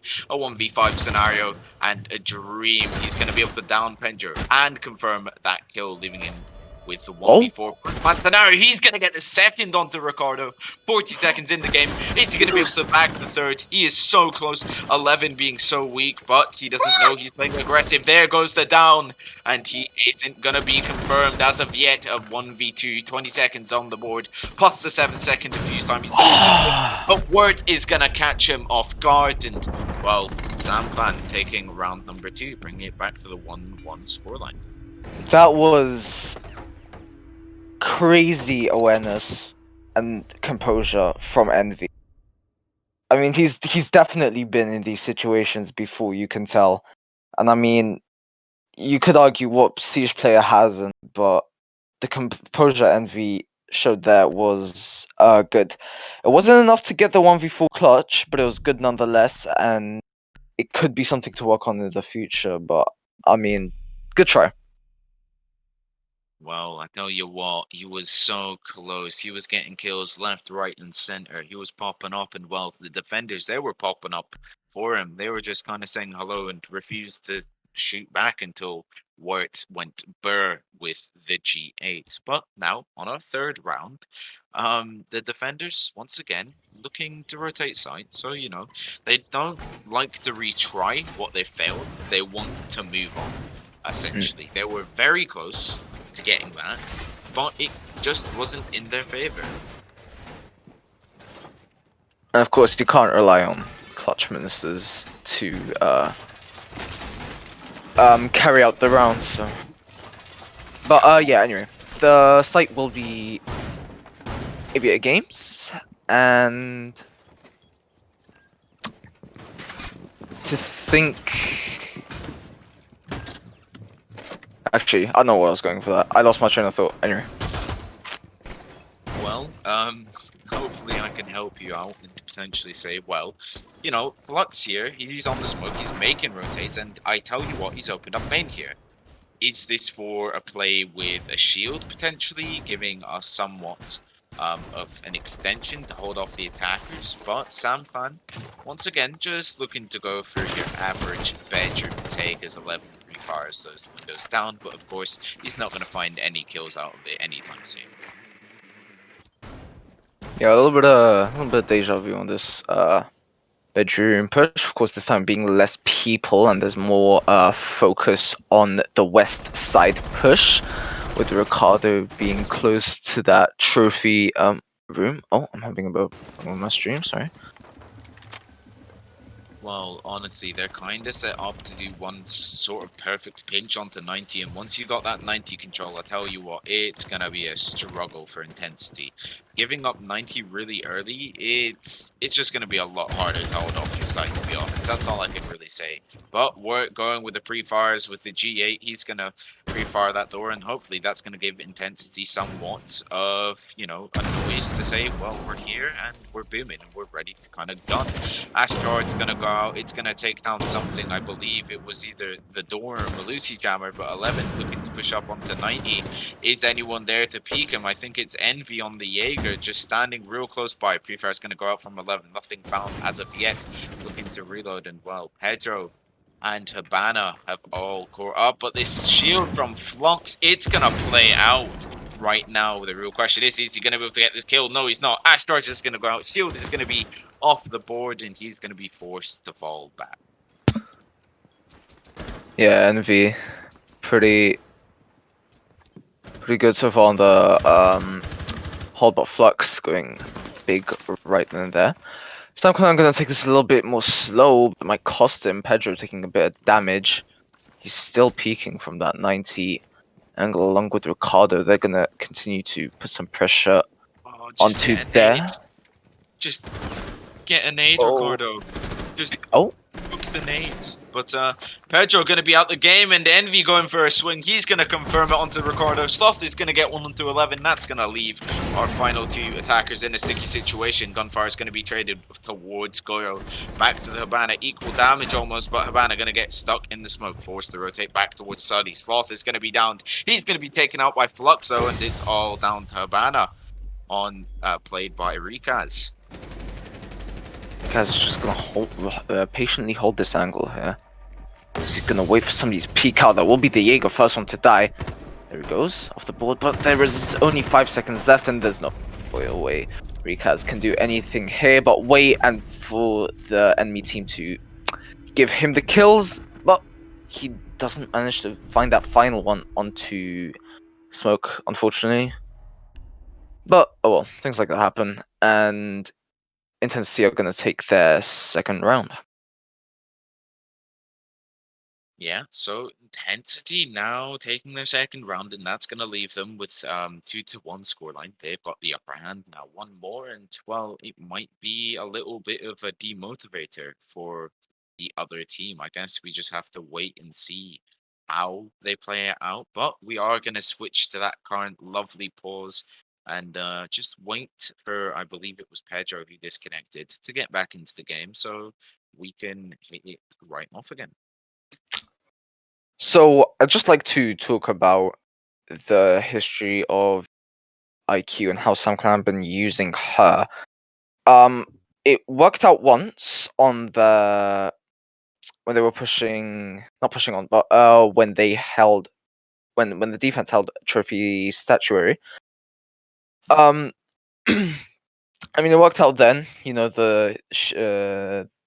what called out all of the utility that was being brang and then got taken out, and it all worked out for them in the end. But right then and there, it didn't really work out for them then. But I don't think it was so much the fault of the IQ as it was intensity just taking advantage of that member of Sam Clan leaving. And honestly, I haven't seen anything like that before. That's why I was so surprised when I can't remember who it was, but it was someone from Intensity swinging wide for a kill. That was it was definitely adding sort of, I want to say insult to injury, but they just kind of took advantage of the fact that one of their players left, and they're like, oh no, what they're gonna do? Next thing you know, somebody from Intensity wide peaks you, and then everything comes crashing down.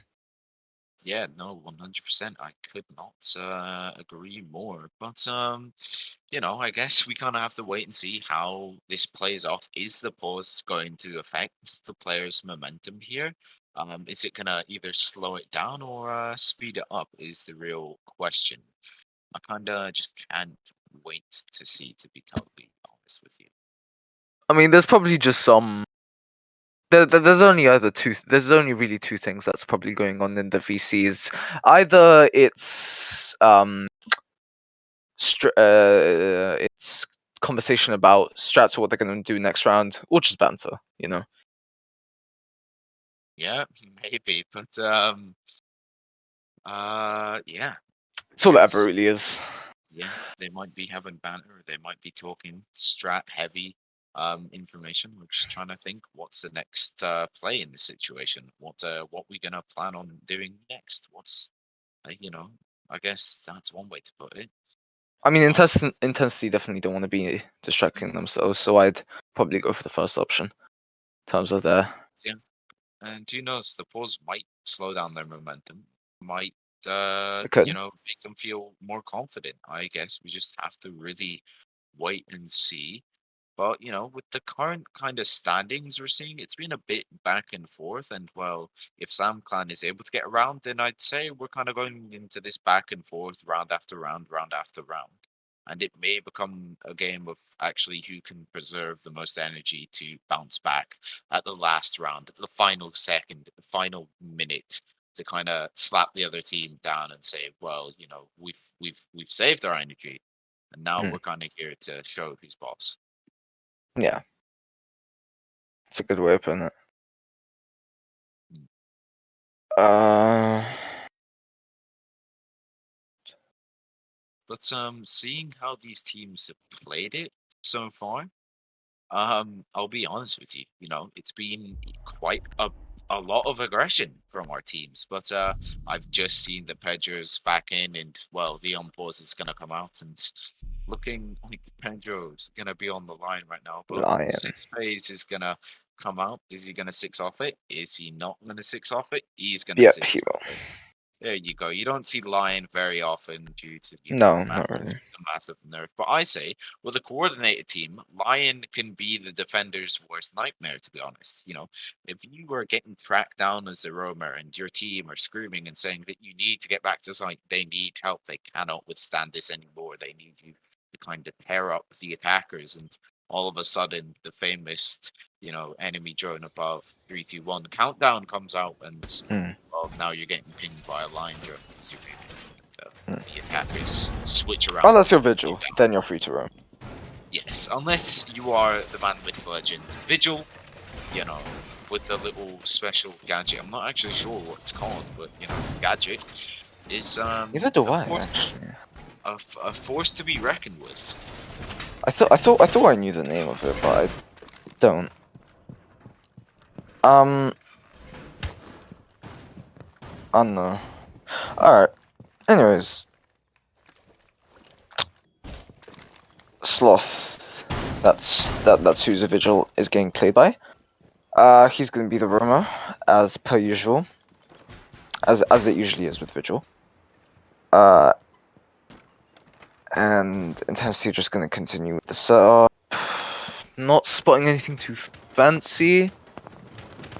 Apart from a heavy presence in the top floor.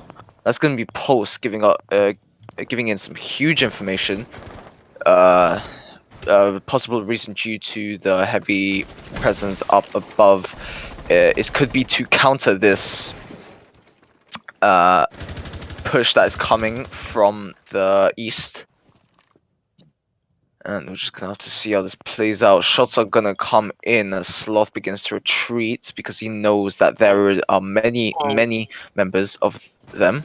But Pedro looks to be on his he's drone. safe. He's in the Oh, safe yeah. spot. I think he He's might have realized because he decided not to chuck up the C4.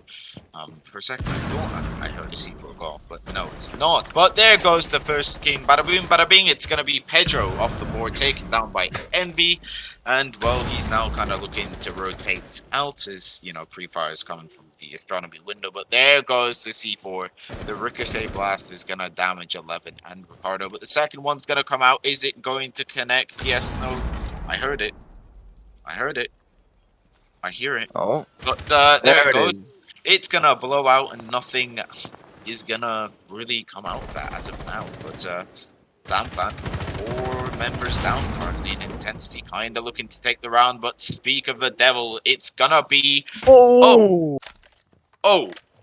What a C4 from Pew, but Envy gonna be taken down, and I believe that was by 11. So I would have said they might have a chance to bring this back, but Envy's gonna be revived, and well, he's almost gonna be taken down immediately by Wirt, just being wary. But does Wirt know that there is still the up the stairs presence of Sloth to be dealt with here? Because if not, he might have a little bit of a struggle here. Sloth is in pretty much a perfect position to potentially flank Sam Clan and get a kill or two.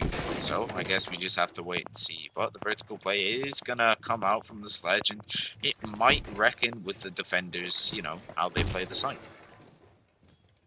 Yeah, very well could. 30 seconds left on the board though. Sam Clan are definitely gonna have to execute soon if they want to do that. As Pew is just gonna continue to give this information. He's got eyes on 2. Oh, what? Gonna shut down the intel gatherer, and intensity are now half blind now, as Sam Clan are gonna continue with the execute, but there's less than 10 seconds now. Wirt is in, he's gonna go for the plant. That's gonna be sledge to go down. They know that that IQ is planting, and he tried just to get the first that final kill. We just couldn't get it. That's gonna be intensity 3-1. So far nothing out of the ordinary. Intensity, I mean, they got kind of lucky with them starting out on the defense. Well, I'll tell you what a play. What a play by the Vigil right there. That was almost immediate. He knew when to flank, and that's what I love. He Where did he wasn't come being from too anyway? He came from sitting in Vault, I believe, through maybe Aviator or round 90, either way. But yeah, what a play. Because I guess the attackers didn't have enough time to execute and play it out. And what a shot by Wirt and Pew. You probably shouldn't be taking so much pictures on that camera of yours as well. Wirt did tap you. Yeah, Pew did fall off. Did give the information, so it did kind of work out in the end. But you know what they say, patience is a virtue, and Pew showed that showed a very good example of that saying in that round, because he knew not to throw that C4 at first when he Pedro, I believe, on the cams. He knew not to throw that C4 because he used his map knowledge, and he knows that he's in that shower. But then he waited a little bit. Pedro is now on his cams right in front of a soft ceiling, and he took and then he threw up his C4 and he took him out with the diffuser as well, which is something that Zofia doesn't usually handle, but she handled it there and she lost it, and that was pretty big for intensity for the while. Yeah, no, 100%. But anyway, we are going to see our push occur from study. Currently, 11 going to be getting droned in here, and that's what you like to see. Drone economy is looking okay, but Ricardo's going to swipe Envy off his feet. Well, not feet, really, as he lands a headshot onto Envy. And, big plays coming out.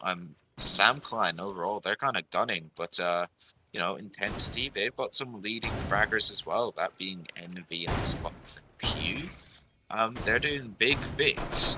Right now, intensity, they're kind of just been looking on the strong side, so Sam Clan need to change something, otherwise they're going to be looking at that 4-2 split, or at worst, that 5-1. The intensity just sort of that angle. Getting too aggressive, because they have lost one of their roamers. Of course, the rest of them are support. reports, and surprisingly, the Roma is back in sight. Sloth tried to get some low, but he's not getting any this time. The C4 connect. Hayden, I think he might have been retreating. That's why he's at sight, but he might just get exposed as Sophia gonna throw in a stuns. Hayden retaliates with the explosion of a Goya shield, but now it's gonna be the attackers eating a few bullets to the chest, but they're gonna come out of those alive. And now Smoke is gonna put those canisters to use to possibly try and deny entry from the attack. And now the pressure is really on for both sides. Definitely, it's really looking 50-50 right here. But seems like it's going to be a miss throw there. The smoke's coming in. Both smokes coming in, but what is finally going to break that little stalemate there with the kill from the rappel onto Astro, but Flux gets one, but Pedro with a double. Claymore. No. Not the Claymore. Claymore. Oh, I think Oh, on the you look at it. stairs as well. I think it looked like his character looked at the Claymore and It did. It considered did. turning back, but he didn't have time and he had to keep on pushing through it. Well, some say you can outrun a Claymore, but clearly not today. You hate to see it. You really hate to see it. Alright. Anyway, we move on from that tragedy. Sorry, wow, I can't speak today. Aviator Games is where we'll be heading back to. Kind of a similar lineup. You know, I won't be surprised if they do indeed go for a similar setup as well, because I believe it worked for them last time. But Yeah. we'll just have to wait and see. Yeah, they might go for that similar setup, or they might change it up, I guess. You know, I mean, so far it's looking the same to me. yeah, most likely it's gonna be the same. You know, you're looking strong on how you're holding your sights. You were really strong when you first defended this site. And, you know, nothing that you really needed to change. If you're losing it, then yeah, maybe you can look to rotating to a different strat, but they weren't losing. So it was all fine, and they were able to, in the end, get the dub. But to be fair, if it wasn't for Pedro leaving, Intensity were actually in a pretty rough spot, from what I Yeah. remember. And keep in mind, it is only because Pedro left that again I can't recall who it was, but somebody from Intensity swung wide, broke the silence, I suppose you could say, of nobody killing each other, and they managed to pick up a few more frags and ultimately win the round. So it's Yeah. really anyone's game here. Yeah, that is the saying currently. Below, looking to get the pings out for that ass charge, and is he? I think he was aiming for vault. I'm not sure, but if so, you're just a little off 11. I hate to tell you that that ass charge might not be getting that K today, but Sloth looking for the drones here, and that's what you kind of like to see. He's looking to obliterate the drone economy, but his health is actually going to be obliterated, and I believe it was from Ricardo, just mowing down the barricade. I'm not sure if that was on purpose or just by accident, but work with the G8 gonna tear that barricade down like it's nothing. And he's just looking to set up that lovely claymore as it caught the Goyo last round. Speaking of drone economy, they're doing some kind of doing pretty decent job, I'd say, of keeping up. I mean, sure they do beg have the to differ. off, but I beg to differ. You know, they're currently standing on 1, 2, 3, 4, 5 drones. That's one for each person, pretty much. That might not be enough, because considering half of those drones, or a quarter, are flank cams, and you need them as flank cams, you can't really rotate them in case they've got roamers. I'd say they're doing okay-ish, but they need to change something up because drone economy is the game here. But speak of something, Pew's gonna get one, Envy's gonna get one, and well, that's gonna put a different spin on the situation as SamClan is turned on their feet by Intensity, but there goes the kill by Ricardo. And he's kind of looking to potentially bring it back for his team. 50 seconds left in the round. Hayden looking to hold from off his Sloth. playing up close and personal. He's being aggressive, and I guess he's the person to be aggressive in this situation. Low HP, no C4, 2 impacts though, and if Ricardo pushes any further, Sloth is going to go for the swing, but he's going to be caught by the mighty wrath of Ricardo. That's going to push us back to a 3v3 scenario with 26 seconds on the board. Now SoundCloud have picked the diffuser back up, office door breached. Hayden though is gonna look to pick out the ace that is there, but Ricardo is planting. It doesn't look like nobody's on the cams to spot him out. He's indeed gonna get that plant down. Flux is gonna get 1 kill onto 11. Ricardo gonna fall next. Flux actually killing his teammate in the process of trying to kill someone else. Pew getting Ricardo down to the 2 men, Rizkaz and Flux from Intensity. 30 seconds left. Tension is high. Rizkaz is going to take this very, very slowly. The diffuser is all the way on the other side of the site, and that's going to be Flux to hear the footsteps, but Rizkaz taking a bit of damage as well. Oh, Rizkaz is going to just get it. Flux peeking at the wrong time. Maybe the right time, but it was just Flux who got the reflex in time. And oh no, yeah. You made the joke. You get it? He's got the reflex because Yep. I did, yeah. We're terribly sorry, ladies and gentlemen. We do apologize. I fun fact, I did not mean to make that joke. I just didn't really know what to say. I was stumbling on my words and I just came out with a terrible joke.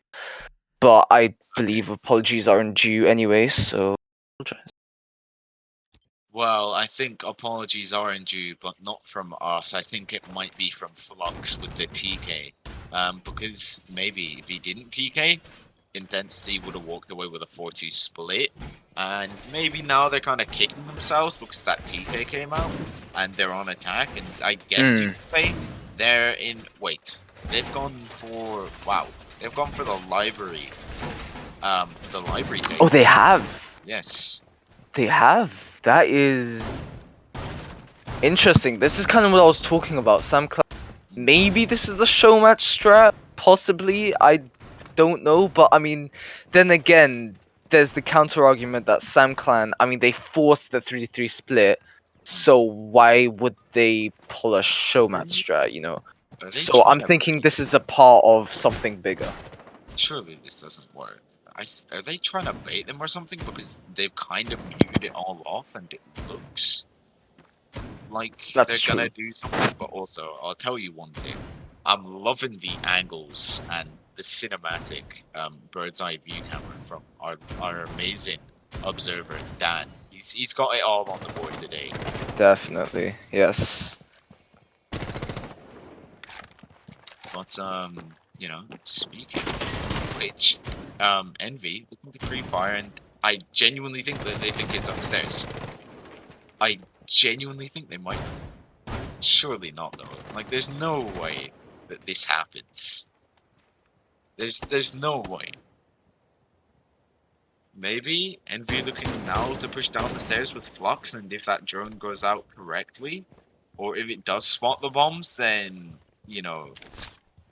they'll be like, wait a minute, guys, we've been baited, and they'll maybe have to rotate out. But I'm just kind of looking. Actually picking out Buck. That's something I didn't, and Kali as well. I didn't actually notice that. Those are definitely abstract picks. So Intensity and SamClan are definitely kind of shaking up the meta right now. You're so right.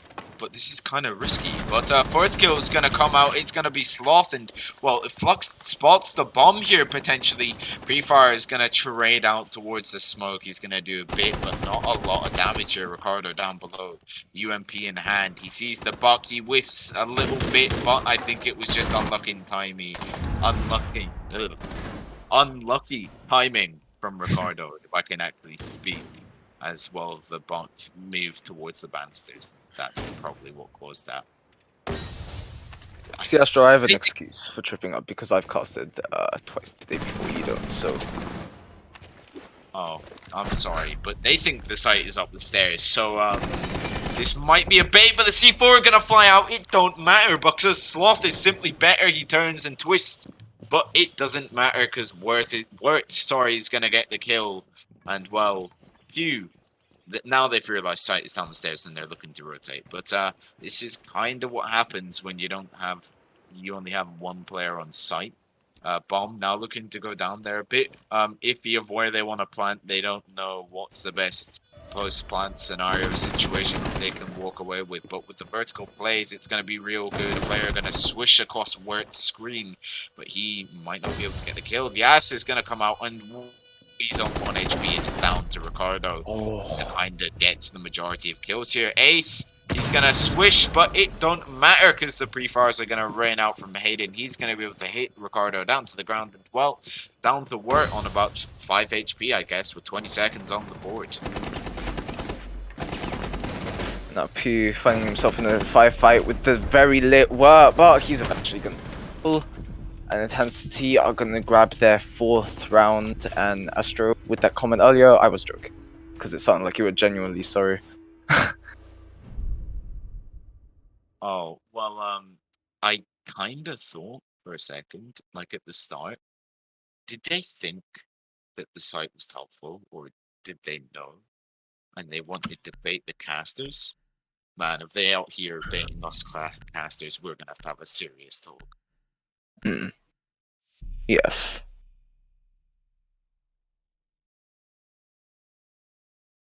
Well, I don't know.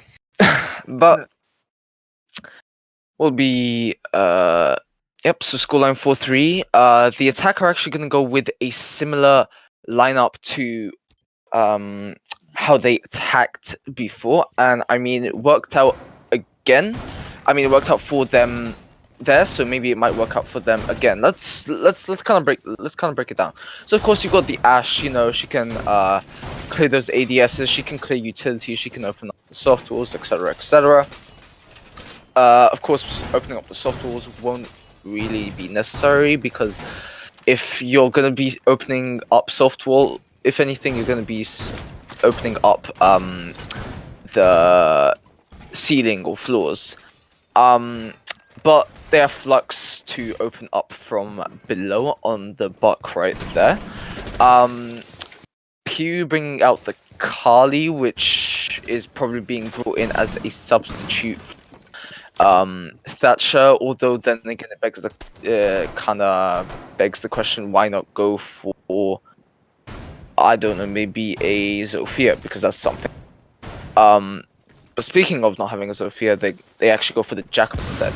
So it's definitely kind of, like I said, shaking up the meta, you know. Oh, yeah. So- I kind of feel that I don't. If you're talking about last season's meta, or you know, the latest, the second last one, the one that's most recently to kind of dissipate, kind of just go away, being the utility meta, considering Jaeger doesn't really do much, and Omari's taken quite a significant nerf. Now we're kind of looking forward to just having a big brain, the big brain plays, and you know how execute. It's also kind of removing that 20-second meta, but 2 ace charges are going to be taken down, and out is going to be the name of the game as well.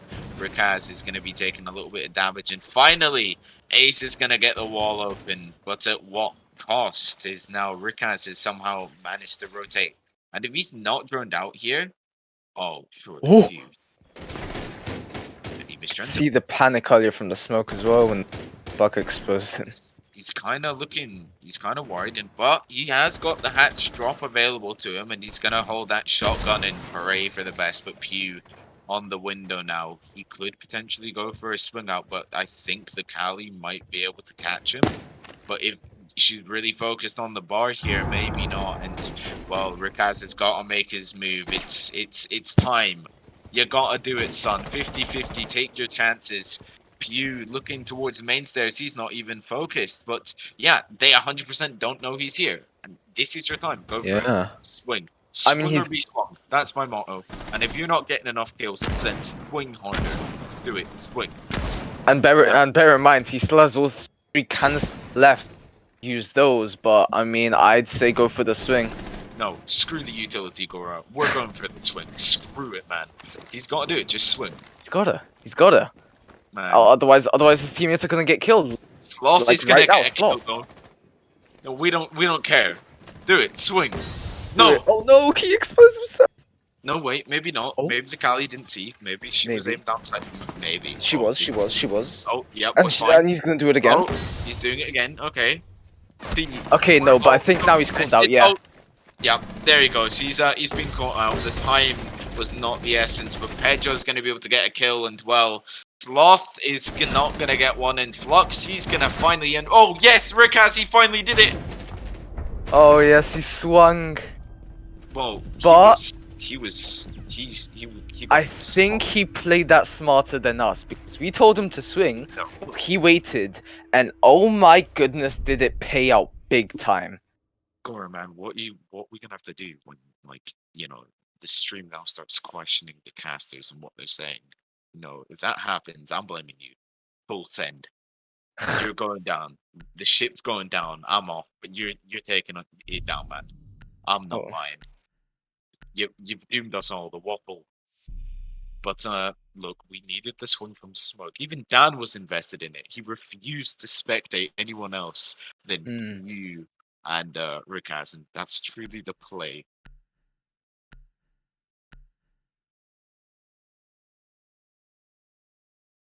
But that does mean that we're back to even Stevens being on the 4-4, I believe, and now I guess I haven't been told that we have draws. Do we have draws, Gora? Do we have not? What? No, sorry, I didn't hear. Do we have draws? Uh, no, we have, Yeah. yeah.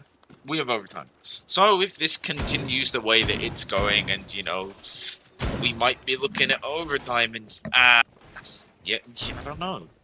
Maybe one of the teams is gonna have an energy boost, and it's gonna be able to kind of focus and just straight up move ahead of the other team and potentially start taking 10 times more round. But we're a little late on the setup, and he might be caught off guard here. I mean, if anyone is to break through here, past the tie, I think it'll be Sam Clan because they are on the defense, and of course, as we all know, as I've said many times before. But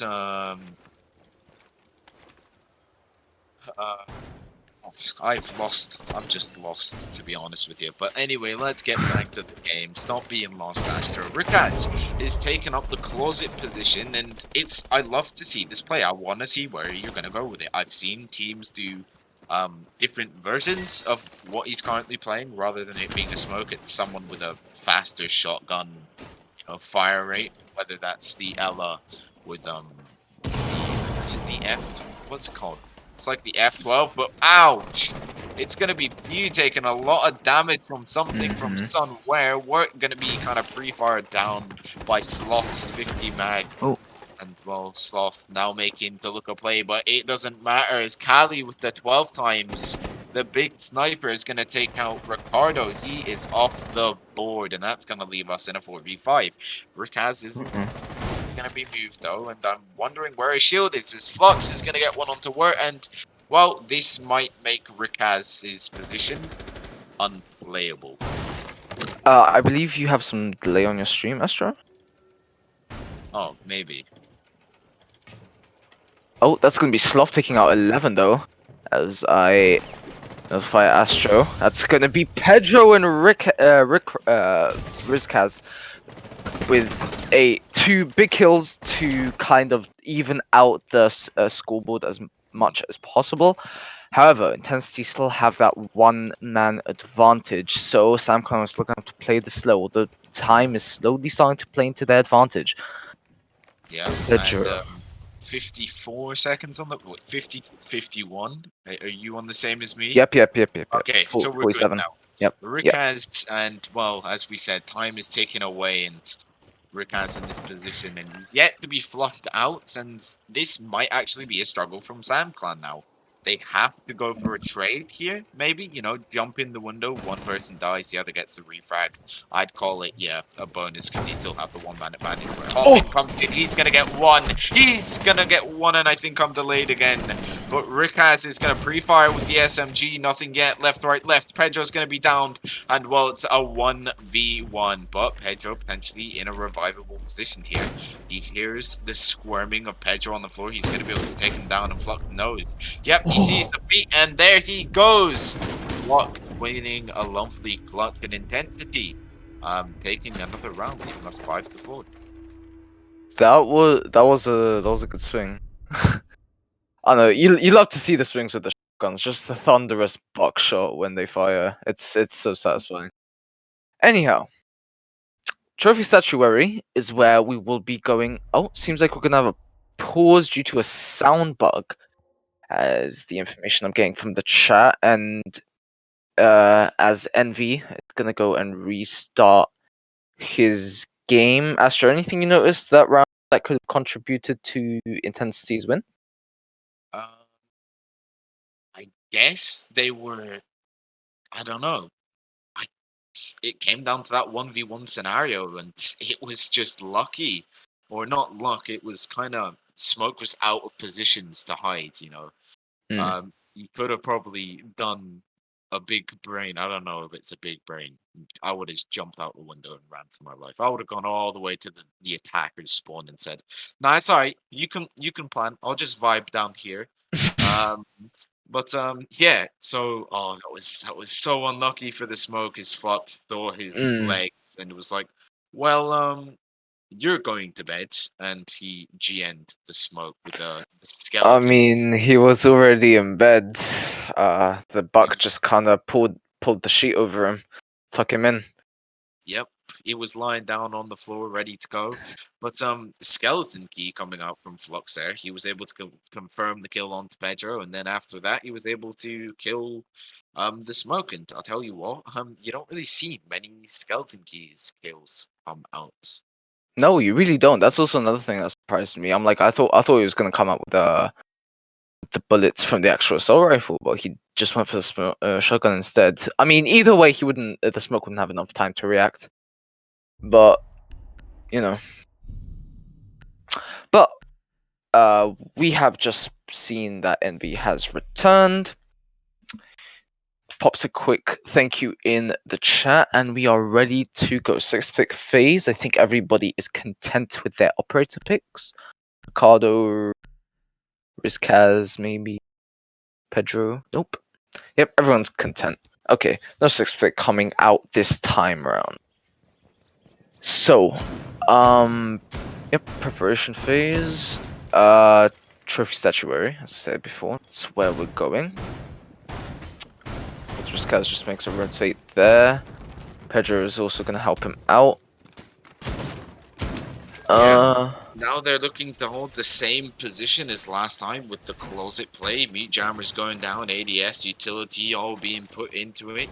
Blood, sweat, and tears is going into work here to get away with the dub. But Sam Clan, is this strat gonna work out? Because last time, it almost did. You were so close. You won what was needed to be won, and I guess you were just out of positions to be run to. And this time, are they gonna play it more aggressive? Are they going to play more passive? Or are they just going to let it down to the Smoke once again? And hopefully this time, Intensity might have learned to bring grenades, but I don't think that's on the spot right now. So they might have to go with the refrag situation. And last time they attempted that, it didn't really work. But you kind of being cancelled off here, potentially sending out a Lance, an LV Lance. And there it goes, pop the morning, and it's going to pop the barricade off. Hayden now looking to open up and make this Smoke's life hell, and we're potentially looking to shoot it, but maybe not as he flees back to Astronomy. Ooh. Ooh. Rizkaz in quite a Pop out the window, interesting position here. Face makes a decision. It'll be very costly for him, but Sloth will actually get 11. It's gonna be the kill to open up everything. Intensity in the driver's seat. Envy with another. Envy with 2! And Pew to follow up as well. Rizkaz tries to even it up, but only with 1 kill. What are you doing? That's not gonna do anything. I mean, yeah, you got the kill, good, but I mean, you died, and Hayden is gonna die too. Intensity just cleaning up that round really quickly, and it just took them to match point. All they have to do is execute now, and they've secured themselves a pretty neat position for Friday. Yeah, sorry, you're gonna have to explain this to chat because I'm new here. I don't know what's going on. So, Gora, I'll leave it to you there. Um, yeah, no, if it's like I mentioned earlier, and also if anyone's, uh, yeah, if if Intensity wins this, they they manage to overtake. Who was it again? I keep forgetting. They managed to overtake X Endangered and Proximity Gaming to slot themselves into approximately 5th place. Then, if they win on Friday again, they grant themselves 12 points, and of course, they'd have to rely on a few other results, but that would basically secure them a spot in the playoffs, which would be pretty interesting to see, if I do say so myself.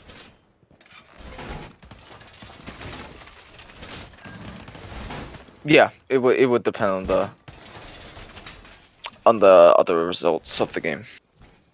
And Other well, games thank you results. for the analyst part, as I do not know what's going on, to be honest with you. That's fine, But Astro. I got you covered. nonetheless, you've got my back, and I thank you for it. But now, Intensity standing on match and match and map point.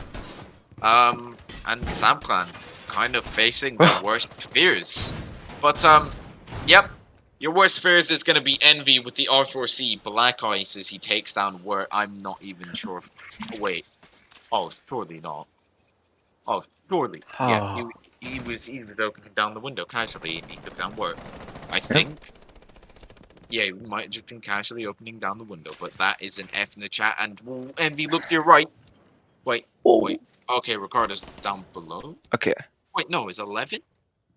Oh, 11's just walked by like lots of intensity attackers. I think he's managed to waltz his way through, but Yeah. Ricardo is gonna be doing some dancing with the enemies here as he's able to pick one onto Flux, and well, now he's in a bit of a sticky situation as the attackers know his position, and now I guess he has to gun till the very end. 11 being Jackal tracked, but it's not much use as well. He's in sight.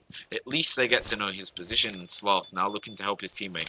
Footprint scan gonna come out, and it's gonna be Ricardo off the board as Envy snipes his head, and he was truly dancing with death as, well, Envy is really fragging, going 10 and 8 today with those 2 lovely assists with the teamwork. First one in this team to hit double digits. Yeah, he is. So, the push continues from Intensity towards the north side. Risk has, I think he was just waiting for a drone there. I think he did just spot it out, but the drone spots him first, but he does get Sloth. Sloth gets taken out by 11. 11 to clean it up. Pew! Oh my goodness! That was some quick reactions. Envy to try and even it out. Pedro to trade with Envy. It's all down to Hayden. Now, if Intensity do lose this, it's not over quite yet. But Hayden will have to come up big if he wants this win for his team. He's going to run into that Legion trap. Legion will place another said trap, and he's going to put his Selma Breach onto that wall, try and catch out the person in Vault. But, oh no, there is nobody in Vault.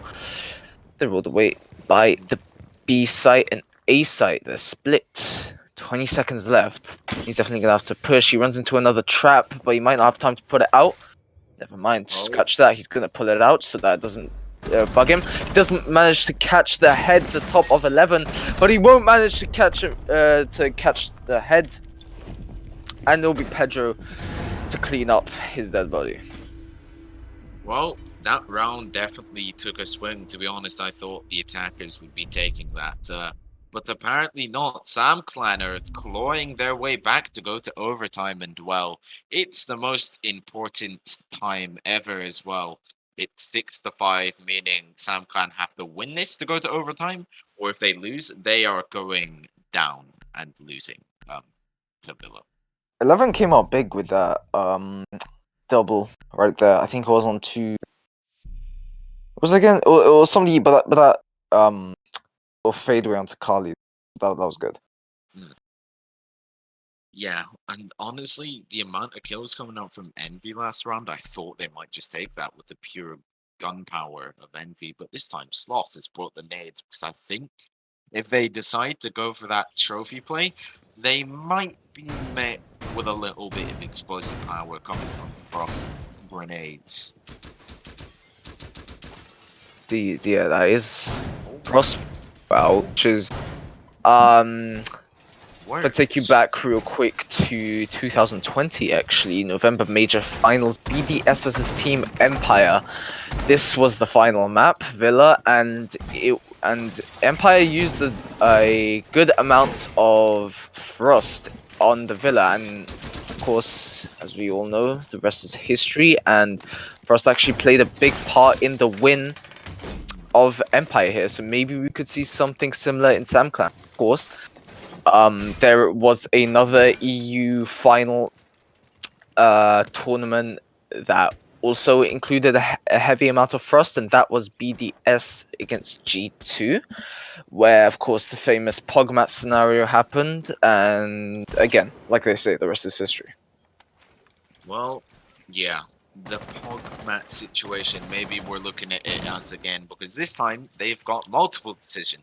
They either have to jump into the Pogmat and die, they have to take down the smoke with a double swing, and well, with Frostmats, you have to shoot them. There's not really another way unless you get rid of them through explosives, and we're going to be pushed away as Legion says, let me help you out and take this boost for you.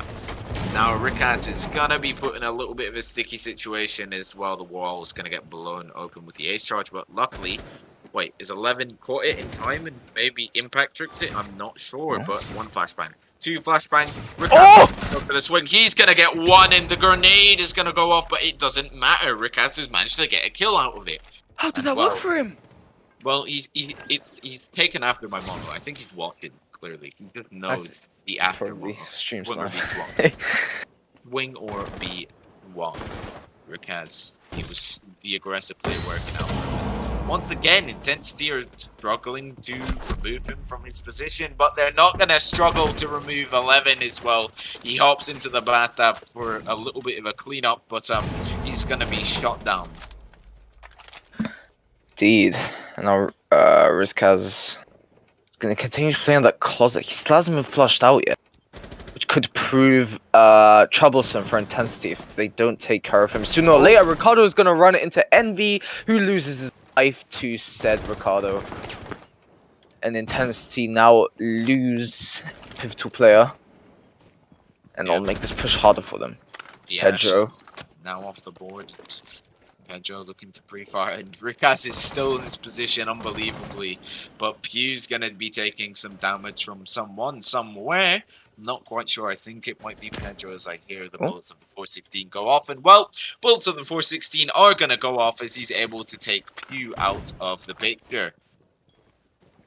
It's all down to Sloth and Hayden, to be honest with you. Rikaz now looking to chuck a fatal smoke canister, but Sloth going to be taking a little bit of damage, and I believe it's going to be our man Pedro just pre-firing at him again, and second smoke canister, he's going to hop in the window, and there's the Pogmat. It's worked. Don't steal the kill, Rikaz. Rizkaz Don't do isn't it. here. Don't steal the kill, Rikaz. Let the Frost, let it go on the screen. Yep, Pogmat. Yep. Man. There it is, right there. We all knew it was coming. It was good. It was gonna happen one round, or at some point, and it happened right then and there. We got our Pogmat scenario for the day. Thank you very much and good night. But we're not done yet. As we move into overtime, 6-6. Of course, if you're new to the Siege scene, esports side of things, of course they have to win. One team has to win 2 rounds to win the whole thing when it does indeed into overtime.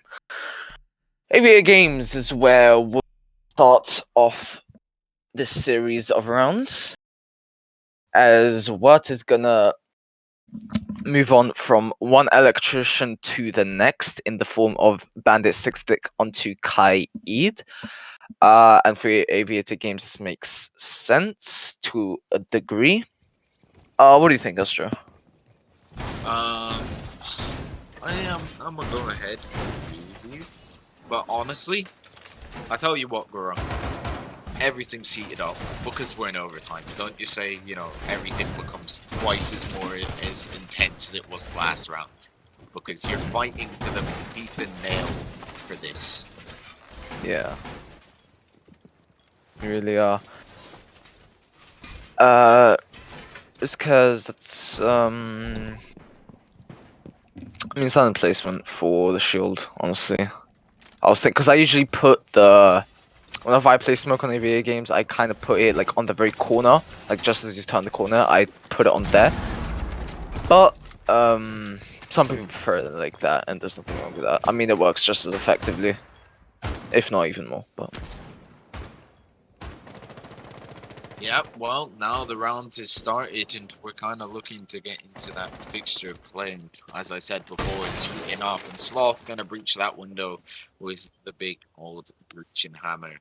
And, drone economy looking okay, not the best, sitting on 1, 2, 3, 4, 5, 6, 7. 7, and especially for Villa being that big, large map, it might be a struggle. And if you're wanting to go down the stairs, you're going on a win because if you lose any more drones, then it's going to be hard, to be honest with you. And Vigil being in basement, I think I might have saw. I think you might have seen correctly if you can just see that. Yeah, he is playing basement. That is an interesting position to say the least. I mean, Flux is nearby, so Ricardo could very much catch him out on an off day. But things are gonna start to come out. The info on the drone is gonna come out, and intensity are gonna begin to gather information. Sloth taking off 11's head. He's gonna tuck him away, and they carry on with the push with a one-man advantage. Sloth is gonna continue with Pew here, as he could possibly flush out what if he does. If he is somewhat aware of somebody being involved, he could very well throw a nade. He has got one in the bank, keep that in mind. So, very well do so. Well, a minute 14 left on the round, and Sloth's going to be doing a little bit of drone work, but it don't matter as Rizkaz is going to shoot the drone out of the air, like, I can't remember what they're called. Skeet shooting? Yes, Gory, you read my mind. I'm extremely happy. Yes. Yeah, skeet shooting, but Sloth got to take out that leash in mind, otherwise it's going to start to inflict pain on you.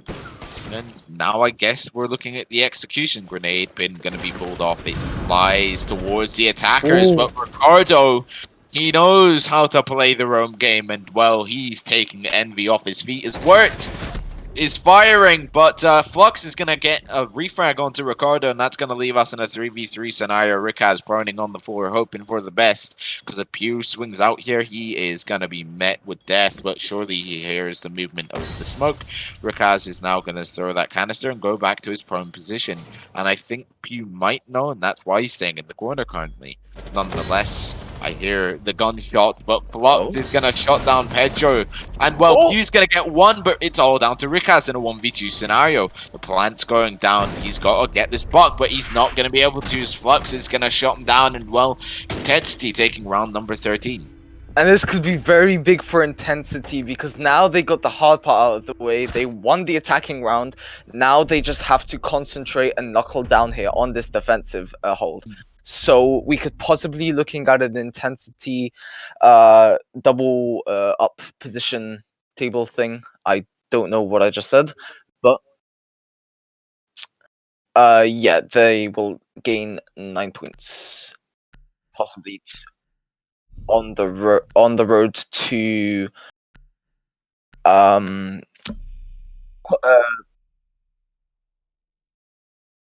yeah.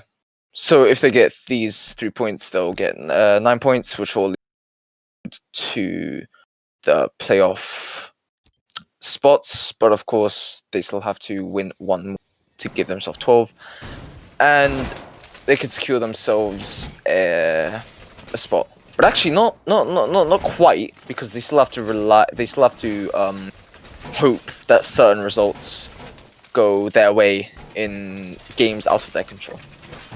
Hmm. Yeah, 100%. But I once again, I don't know too much, but from hearing Well, Gurud talk, he's teaching me a lifelong lesson here by mhm. telling me the standings. And intensity being on defense, and they're gonna go to their strong site, which is the off site. And I will always find it a bit odd, but I guess everything is changing in Envy. Kind of just in his own little world there on the cameras, waiting and, spying onto his next prey, and he spots it. And now all he has to do is maybe jump out this window. I'm not quite sure what the play is here, but he's going to pre fire it. And yeah, SamClan might struggle because they have struggled kind of taking this, but each team, I believe, have at least won this site once. I Something may like be that. wrong though. Oh, yep, there you go, Fox. And down goes the C4, and at least he's going to be able to pick it back up. He's going to trade out verticality and maybe make the attackers' lives a little easier. I don't think I've ever seen somebody take down that impressed me. That is my highlight of the day. All right, his highlight of the day was the C4 being shot down from the ceiling. Oh, I wait, mean, I don't know. It's just where? oh Where? You see him? You see the yes. pulse moving on your screen, do it. Yep, but Envy saw Ricardo moving, and well, Ricardo is no longer going to be moving as he's shot down by Envy, and we're now looking to hop, and he sees the C4. Luckily, he's got the fast trigger fingers, and he's going to be able to get off, and please, can you kill the pulse? Thank you, yes, no, yes, no, yes, no, yes, yes, no. Nope. Apparently not. No Maybe. single, no Now. single bit of damage. But now the pulse is Oh, gonna get exposed a bit. Sloth losing his oh, life. shit. He's Wait, gonna. no? Maybe not. Rikaz was able to pick up a double kill here, and while that might be the turning point of this round, SamClan might have a chance to bring it back. And the pulse is still on the board, and he is on the scanner, and for the love of God, Wort, just kill the man. And I guess it is hard because you got all the floorboard and the metal spiking area, but I reckon you can do it, Wort. I believe in you. Come on, you got this. Just wait for him to get back on that scanner.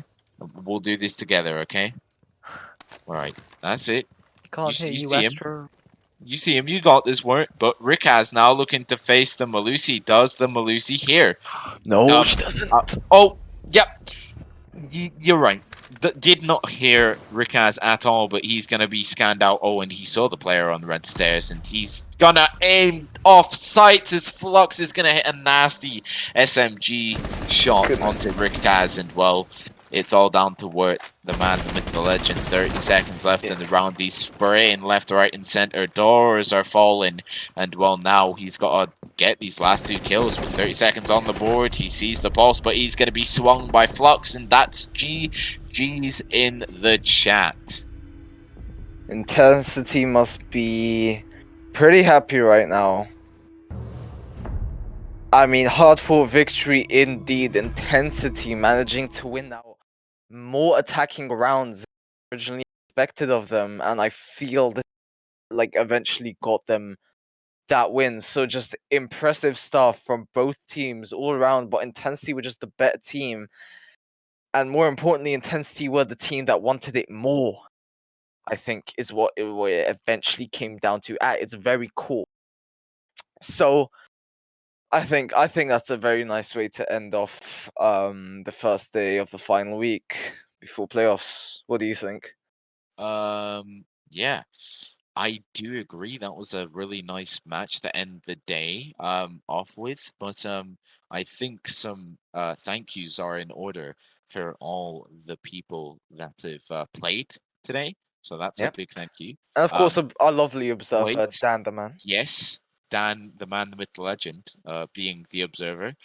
Thank you to DL Rush for being our producer, and thank you for Biba for letting me come on today. Yes, I've been freed. I'm It's free to cast. But yeah, I think that's all from me. Gura, got any parting words? No, I've got nothing else to say apart from I wish everybody a good night, and Mm, yeah, yeah, that's it. I think this is it. So I guess we'll catch you in the next one.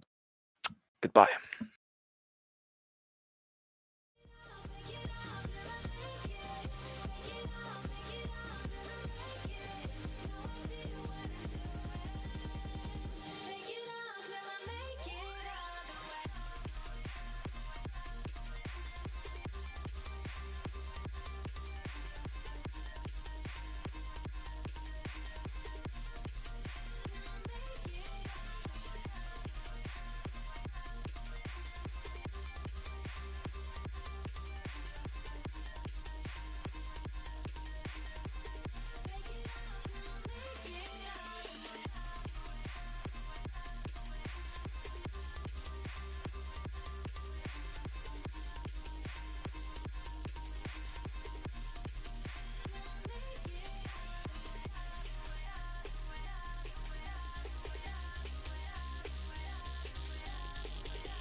Just when you think you've given all you could, they want some more. Constantly combating conversations with connoisseurs. Cognac on deck, I'm on the night shift like the Commodore. 64 system outdated, so give this ton applause. Them man are dinosaurs, they ain't dictating my future. I love the game, but everybody be rapping like future. Medusa mind state, I turn you to stone. When I shoot a verse that will make you disperse. It's true to turn into the truth a long time ago.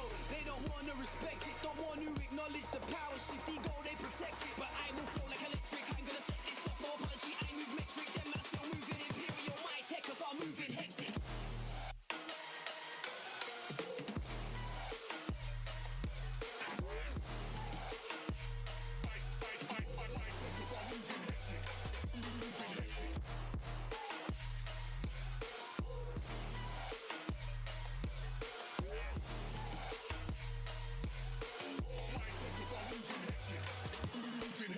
Now everybody wanna talk about the top four. I'm not no number, but I know I'll be the top four. And some brothers just be lying to themselves. So I'm airplane mode out, crushing on the top floor. No competition, competition is none. My composition's no comparison, reverse it wrong. The understated victor stand alone, I stand on my ones. My seconds be the hardest, and my best is still yet to come. It's mine.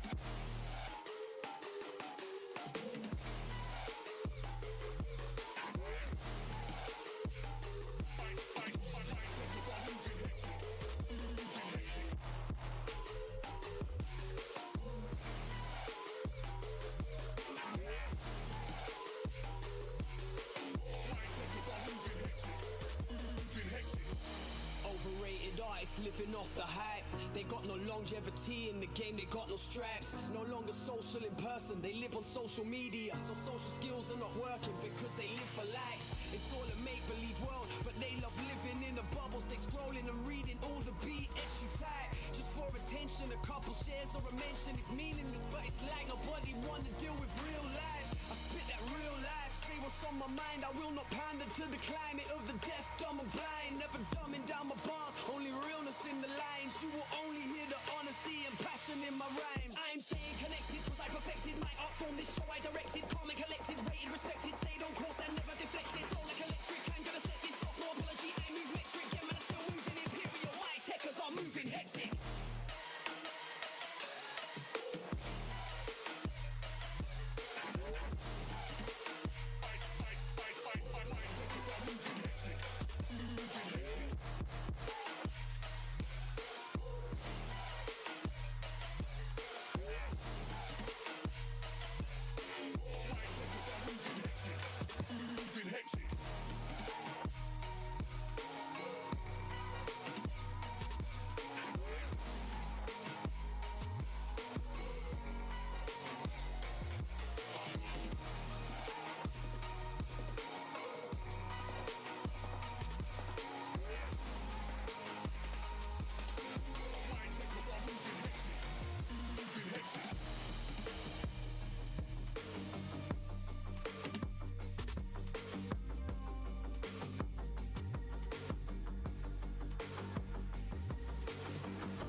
back for us. You take your time, then let me know if you wanna stay or if you wanna go.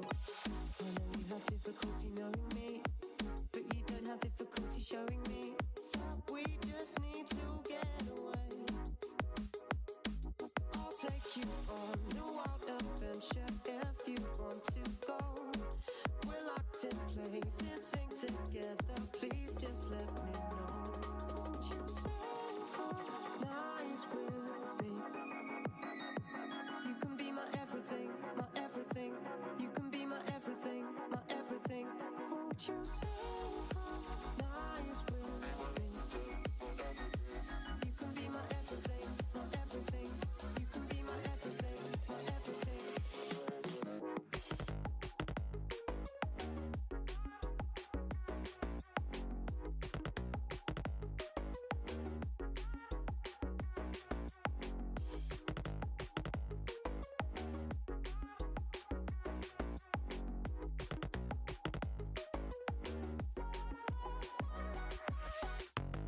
We haven't got unlimited time.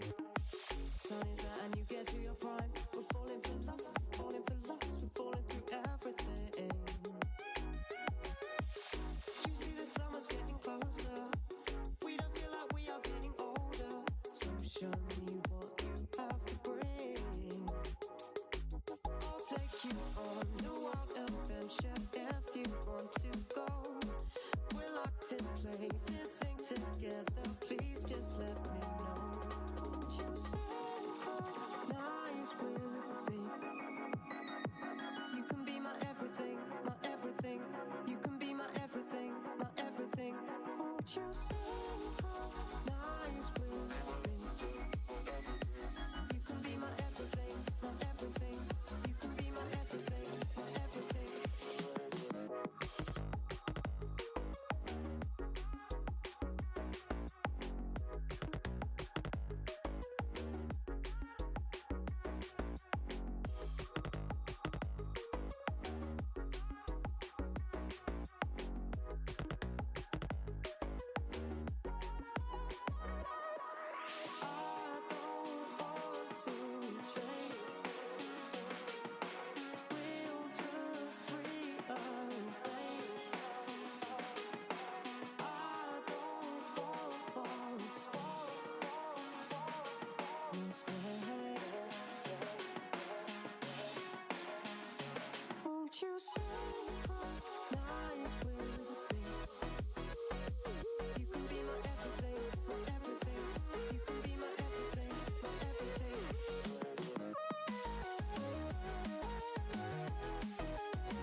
time.